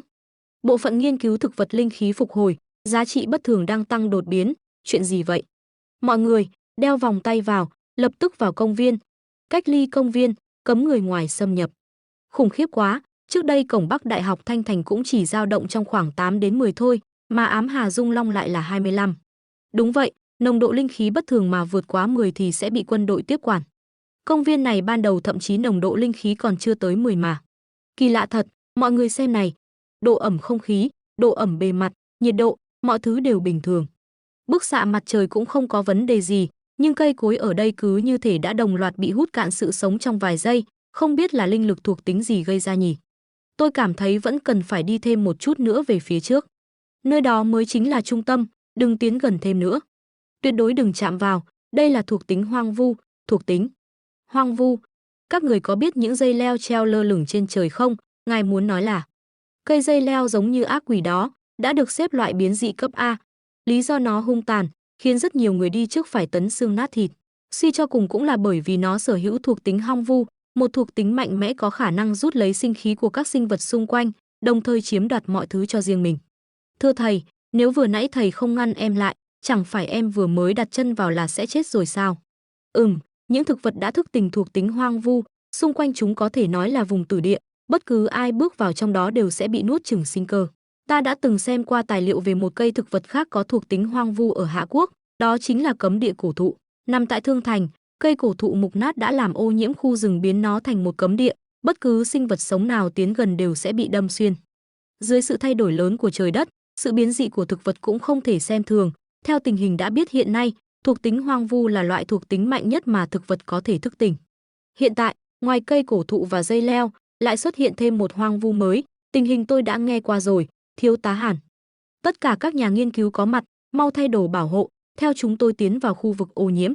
Bọn họ thay đồ bảo hộ và tiến vào, chưa phát hiện ra nguồn gốc của hoang vu, không phải đã nói chỉ có sợi dây leo đó mới có thể di chuyển khắp nơi thôi sao? Chẳng lẽ khí tức hoang vu đang giảm xuống? Chúng tôi mới vào rừng 5 phút mà nồng độ đã giảm xuống còn 25, để chúng tôi thăm dò một chút, được. Hai người đó đặt tay xuống, dùng sức mạnh để thăm dò, cùng chỉ về một chỗ, khoan đã, đây là, nguồn gốc đã bị người ta đào mất rồi. Đào mất sao? Chuyện này làm sao có thể chứ? Nếu thật sự có người có thể đào được nguồn gốc từ trong cấm địa hoang vu, vậy thì thân phận của người đó đáng để suy xét kỹ. Đội trưởng Hàn, tôi biết ngài đang nghĩ gì, nhưng tại hiện trường không hề có tàn dư linh lực của vị đại năng đó. Dựa trên việc sàng lọc và phân tích dữ liệu lớn, chúng tôi đã tìm thấy hồ sơ của người này. Hành tung của người này trùng khớp với địa điểm của 2 lần dị biến. Phương Dịch, tôi sẽ chuyển tất cả hồ sơ của anh ta cho ngài, người này rất có khả năng chính là người mà ngài đã tiếp xúc trước đó. Phần còn lại thì giao cho hiệp hội các người lo. Tôi hiểu rồi, 2 tiếng sau, ha ha, lần đầu tiên trồng hoa, làm sao mà đến cả chậu hoa cũng không có được chứ. Đây là căn nhà nhỏ mà chính người tự chọn, không được bám lấy tay ta nữa. Bông hoa trắng nhỏ ngoan ngoan, cái tên này có được thuộc tính hoang vu thì cũng sẽ không ngừng tu luyện, cũng coi như là một trợ thủ đắc lực do ta bồi dưỡng ra rồi. Thuộc tính hoang vu khá đặc biệt, có thể giúp ích nhiều trong chiến đấu, thậm chí còn có nhiều hiệu ứng bất ngờ nữa đúng không? Hơn nữa, trông lại vừa vặn không nổi bật, nếu Lâm Y Y chẳng may nhìn thấy cũng khó mà làm cô ấy nghi ngờ, trong chiến đấu, ngoại hình bình thường còn là lớp ngụy trang tốt nhất. Trong thực chiến, sức mạnh chỉ chiếm 1 phần, Quan trọng hơn vẫn là ai có nhiều bài tẩy hơn, có ai đó gọi Phương Dịch, lão Vương. Chẳng phải đây là người bạn thân thời nhỏ của tôi, đã đi lính 3 năm chưa gặp mặt sao? Lão Vương, tên đầy đủ là Vương Lương, là hàng xóm của tôi, từ tiểu học đến sơ học đều là bạn cùng bàn. Lẽ ra lên cao trung vẫn có thể tiếp tục mối quan hệ cùng bàn này, nhưng thằng nhóc ấy lại võ mông một cái, nói rằng nó muốn đi lính. Rô, tiểu tử cậu, đã về rồi à? Đúng rồi, đi uống một chén không? Gặp nhau ở chỗ cũ nhé. Đột ngột vậy sao? Đúng rồi, tôi có một bí mật quan trọng muốn nói với cậu. Nghe xong cậu đừng sợ đến ngất đi nhé. Cậu ấy đã tắt máy và đặt xuống bàn, báo cáo trưởng quan, tôi đã làm theo những gì ngài nói rồi. Nhưng tôi xin đề nghị, nếu cậu ấy không phải là người chúng ta cần tìm, liệu có thể đảm bảo an toàn cho cậu ấy không? Người kia gõ những ngón tay trên bàn, hãy thực hiện tốt nhiệm vụ của mình, đừng làm những việc dư thừa, nếu cậu ta không phải người đó, thì cứ coi như cậu là bạn, đưa ra cho cậu ta vài lời khuyên. Chúc mừng. Nhìn vào tình trạng của Vương Lượng, có lẽ anh ta rất khó có thể nhập ngũ. Anh chàng hài hước Vương Lượng đã trưởng thành hơn rất nhiều. 3 năm qua thực sự là 3 năm đầy cảm xúc đối với tôi, về cuộc sống trong quân đội. À, bạn có khỏe không? Không sao đâu, tôi đã đỗ vào một trường cao đẳng cộng đồng, cũng không tệ. Ồ, nói đến chuyện đó, kiếp trước của tôi không có cơ hội gặp lại Vương Lượng nữa. Trong thời buổi khó khăn, chưa nói đến bất kỳ tin tức nào.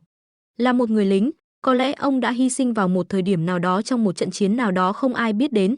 Lần này, bạn có thể thay đổi tương lai của người bạn cũ không?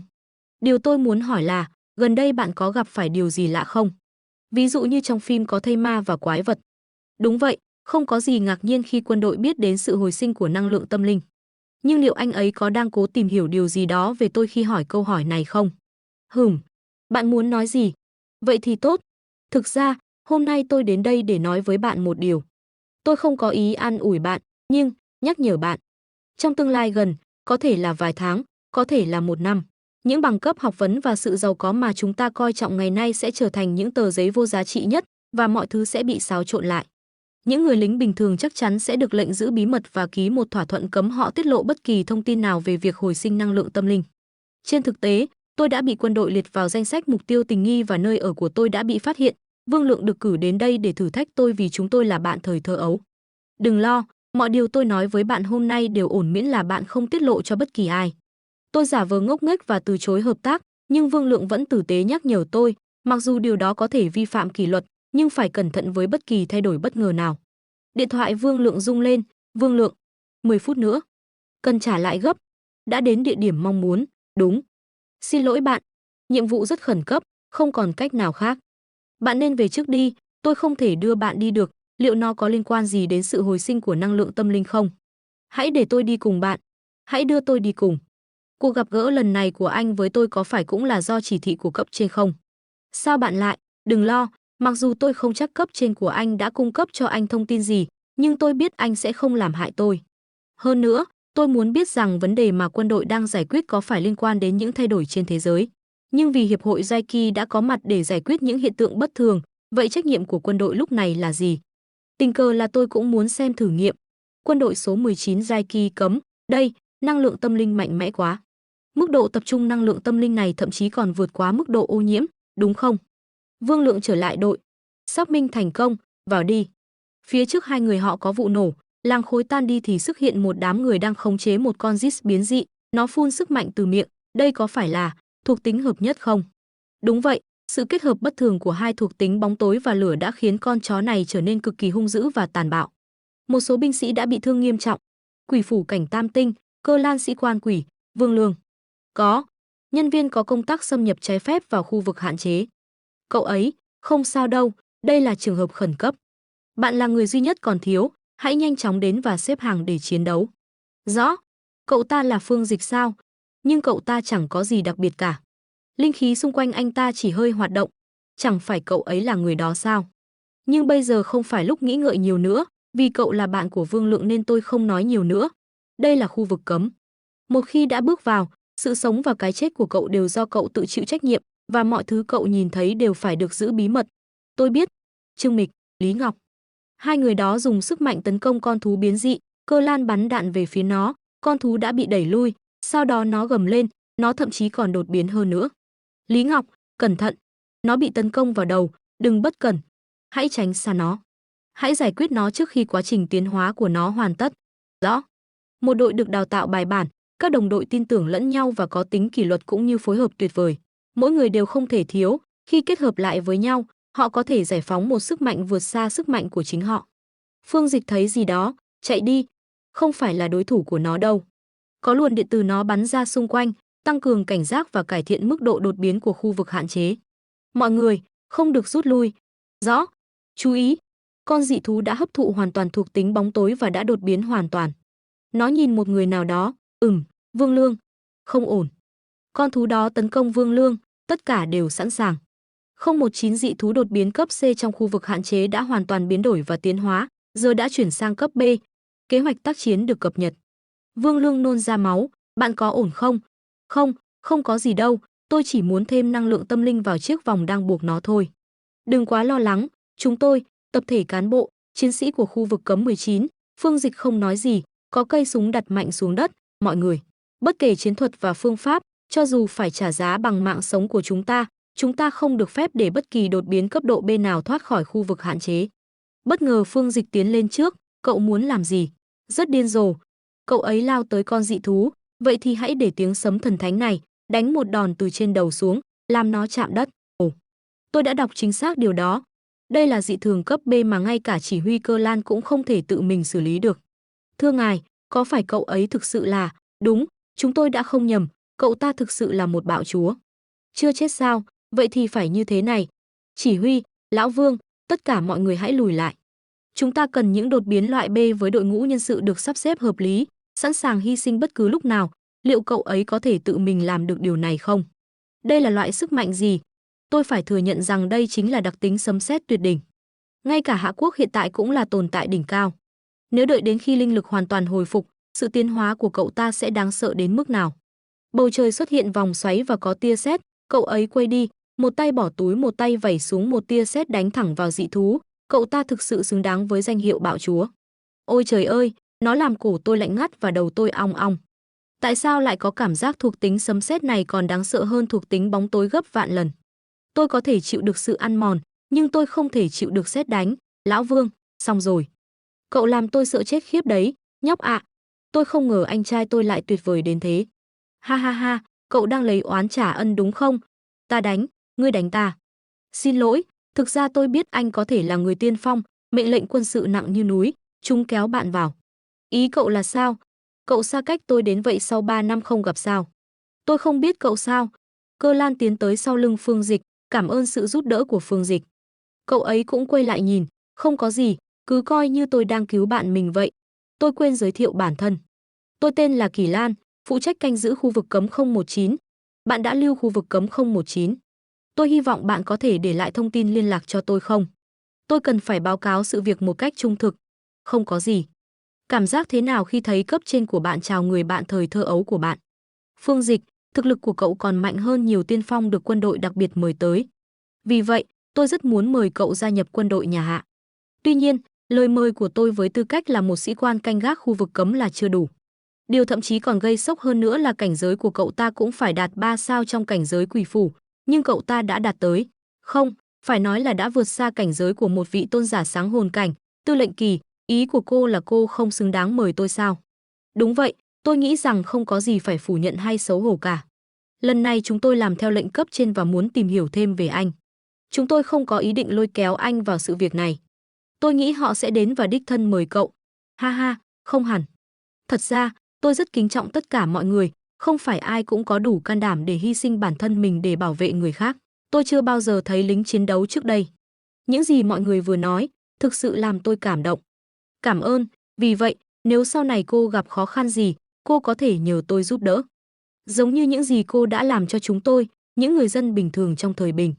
Tất nhiên, có một điều kiện tiên quyết là nó không thể can thiệp vào việc tu luyện cá nhân của tôi hoặc hạn chế tôi. Cô ấy bất ngờ, gần đến lúc tôi phải đi rồi. Được rồi, Vương Lượng và tôi vẫn phải xử lý xác con thú biến dị kia, chúng tôi sẽ cử người đến đón cậu về ngay. Bây giờ tôi đã biết vai trò của quân đội. Quân đội đóng quân ở khu vực nguy hiểm, có linh khí dồi dào, một mặt giúp quân đội có thể tu luyện ở nơi có linh khí dồi dào, đảm bảo hiệu quả chiến đấu ưu tiên của quân đội. Mặt khác, họ cũng tạo ra một rào cản cô lập giữa người bình thường và những kẻ bất thường. Vương Lượng, Bạn của tôi không thể chỉ đơn giản được miêu tả là không đơn giản nữa. Những gì xảy ra hôm nay chỉ là phần nổi của tảng băng chìm về sức mạnh của cậu ta. Tuy nhiên, điều này đủ khiến tôi cảm thấy tự ti. Việc một người tiên phong có thể đạt đến trình độ này một cách nhanh chóng chứng tỏ rằng người đó sở hữu nhận thức chưa từng có. Ở cậu ta, sự may mắn, lòng dũng cảm và khả năng là không thể thiếu. Thưa sĩ quan, trong trường hợp này, chúng ta thực sự không thể tăng lương thêm nữa.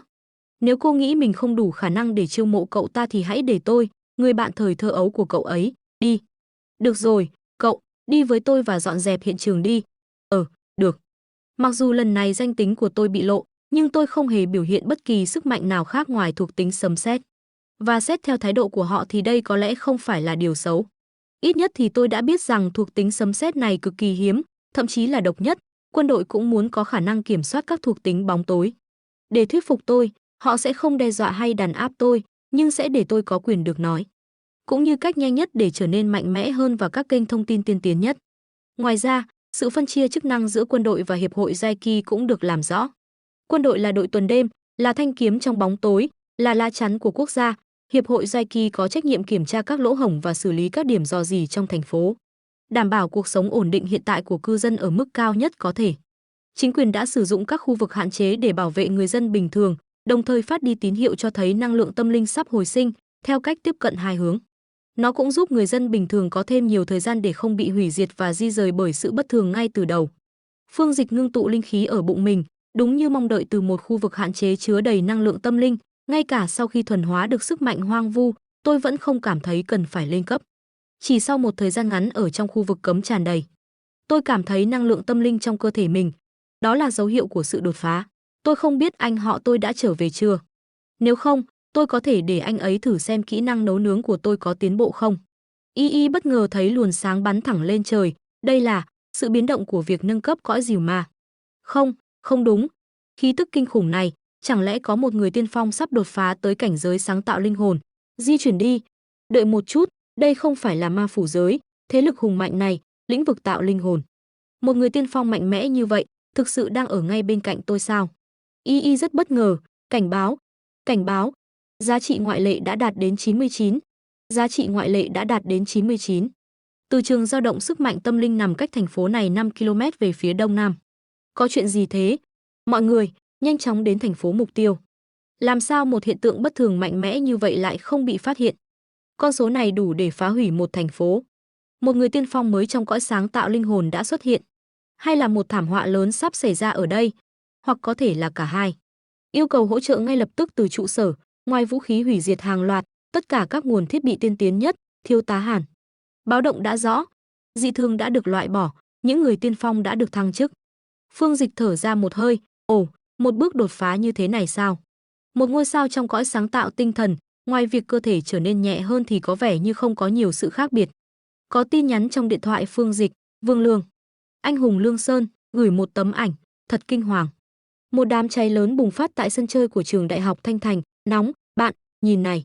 Thông tin nội bộ đã xác nhận có hiện tượng bất thường xảy ra ở khu vực ô nhiễm, và đây là lần thứ hai. Phang ý cậu là nhiệt độ cao bất thường ở cổng Bắc à? Lần này nó biến thành một đám cháy ở sân chơi à? Anh hùng Lương Sơn, vậy là bạn đã từng nghe nói đến chuyện này rồi. Người ta nói rằng trước đây có một người tiên phong đã dọn dẹp khu vực ô nhiễm của Đại học Thanh Thành, nhưng không hiểu sao hiện tượng bất thường này lại xuất hiện trở lại. A ha ha ha ha, đừng nói là tôi đã nói tin này với bạn nhé. Vang, được rồi, tôi sẽ đi tìm thủ lĩnh của cậu ngay. Anh hùng Lương Sơn, xin chào. Nói đến đây, anh bạn, tôi phải nhắc nhở cậu rằng cậu quá mạnh. Cấp trên của tôi đã nói rằng họ không thể kiểm soát cậu được nữa. Tôi không thể bảo vệ cậu nữa. Sau này cậu phải cẩn thận khi ra ngoài. Phương Dịch nhìn vào điện thoại, Vương Lượng nói đúng. Đây chính là lý do vì sao tôi luôn cảnh giác với quân đội và hội Jaiki. Việc quá nổi tiếng chưa chắc đã mang lại lợi ích, đó là lý do tại sao tôi vẫn giữ nguyên thuộc tính Dương Yến và sức mạnh của kiếm pháp hỏa hồng. Vang, đừng lo, tôi sẽ cẩn thận. Tôi vẫn còn một lá bài chủ. Em đã về rồi. Anh họ ơi, anh ăn chưa? Em mang đồ ăn cho anh này. Được rồi, cứ để ở đó đi, anh sẽ ghé qua sau. Than ôi, anh họ tôi có tính cách tốt và không có thói quen xấu. Vấn đề duy nhất của anh ấy là lười biếng. Tôi vui vẻ ở nhà và thậm chí không phải đi học đại học. Tôi cầm điện thoại suốt ngày. Tôi không biết mình có đi học đại học hay không. Nhưng, chúng tôi, những người tiên phong, bận rộn suốt ngày, tìm kiếm cơ hội trên trời dưới đất. Anh ta phải giả vờ và ẩn náu trước mặt mọi người, nhưng anh họ của tôi lại sống một cuộc sống vô tư như vậy. Trong cùng một khu vực, một vị tạo hồn cảnh tôn giả đáng sợ và kinh thiên động địa thậm chí còn xuất hiện. Những người tiên phong nhận thấy chuyển động bất thường này có lẽ sẽ sớm truyền bá tin tức, thôi kệ. Đến lúc đó tôi sẽ bảo vệ anh họ tôi. Tôi chỉ coi đó là quà đáp lễ vì đã cho tôi ở lại thôi. Trước là nhiệt độ cao, lần này là hỏa, chẳng lẽ cũng là thuộc tính dương sao? Nhìn vào hình ảnh, có thể thấy đám cháy bùng phát rất nhanh và ngọn lửa rất dữ dội. Các cây cối và bồn hoa xung quanh sân chơi đều bị thiêu rụi và biến thành tro bụi, và hiện cũng đã được phong tỏa. Video quá ngắn và kết thúc đột ngột. Tình hình có vẻ nghiêm trọng hơn nhiều so với tình hình trước đó ở cổng Bắc. Tôi không biết lần này Dương sẽ có những đặc tính khác biệt gì. Nếu bạn muốn đến đó trực tiếp, bạn phải liên lạc với cô ấy. Ngày hôm sau, Đại học Thanh Thành, tôi nghe nói trường đại học đang cháy và không thể dập tắt được. Có đúng vậy không? Có thương vong không? Tại sao không có báo chí đưa tin về một sự cố lớn như vậy? Về vấn đề an toàn cho học sinh và vật liệu dễ cháy trong trường học, hai người này là ai vậy? Trông họ thật ấn tượng. Chúng tôi bị nhốt bên ngoài, tại sao họ có thể vào ngay được?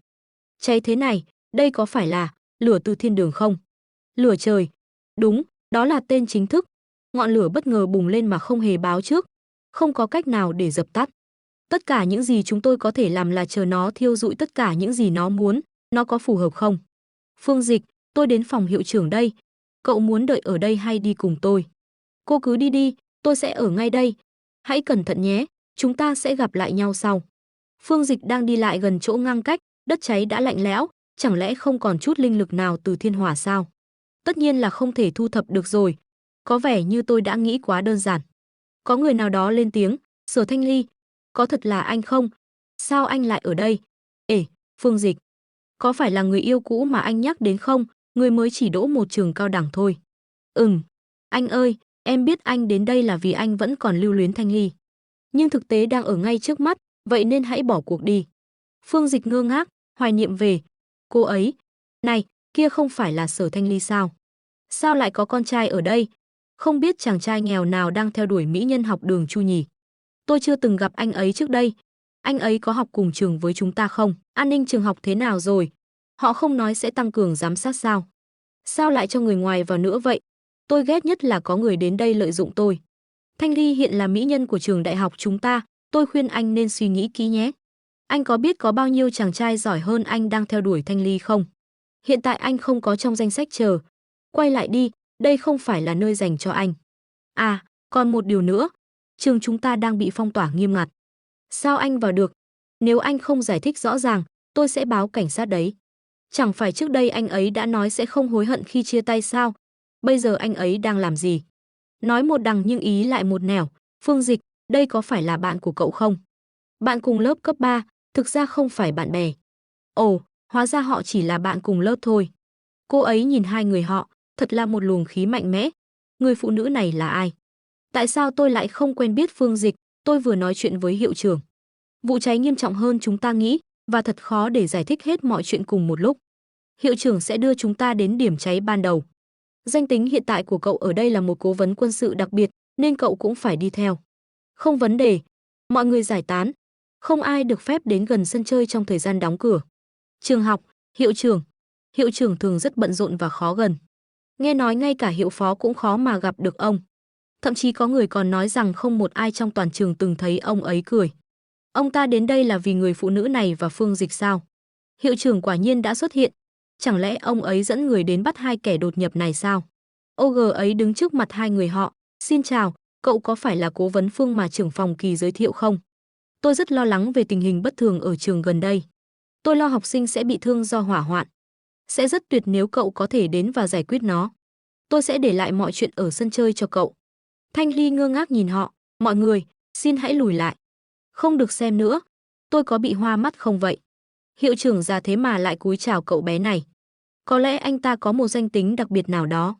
Không có gì ngạc nhiên khi anh ấy có thể vào được trường chúng tôi, chỉ cần nhìn vào sự xa hoa và cách đối xử. Ai vừa nói anh ta là người theo đuổi hoặc bạn trai cũ của Sở Thanh Ly? Làm sao có thể như vậy được? Cho dù tôi có đuổi theo cô ấy cũng chưa chắc có thể đuổi kịp. Bạn không nhận ra sao? Anh chàng trẻ tuổi này đã phớt lờ Sở mỹ nhân suốt thời gian qua.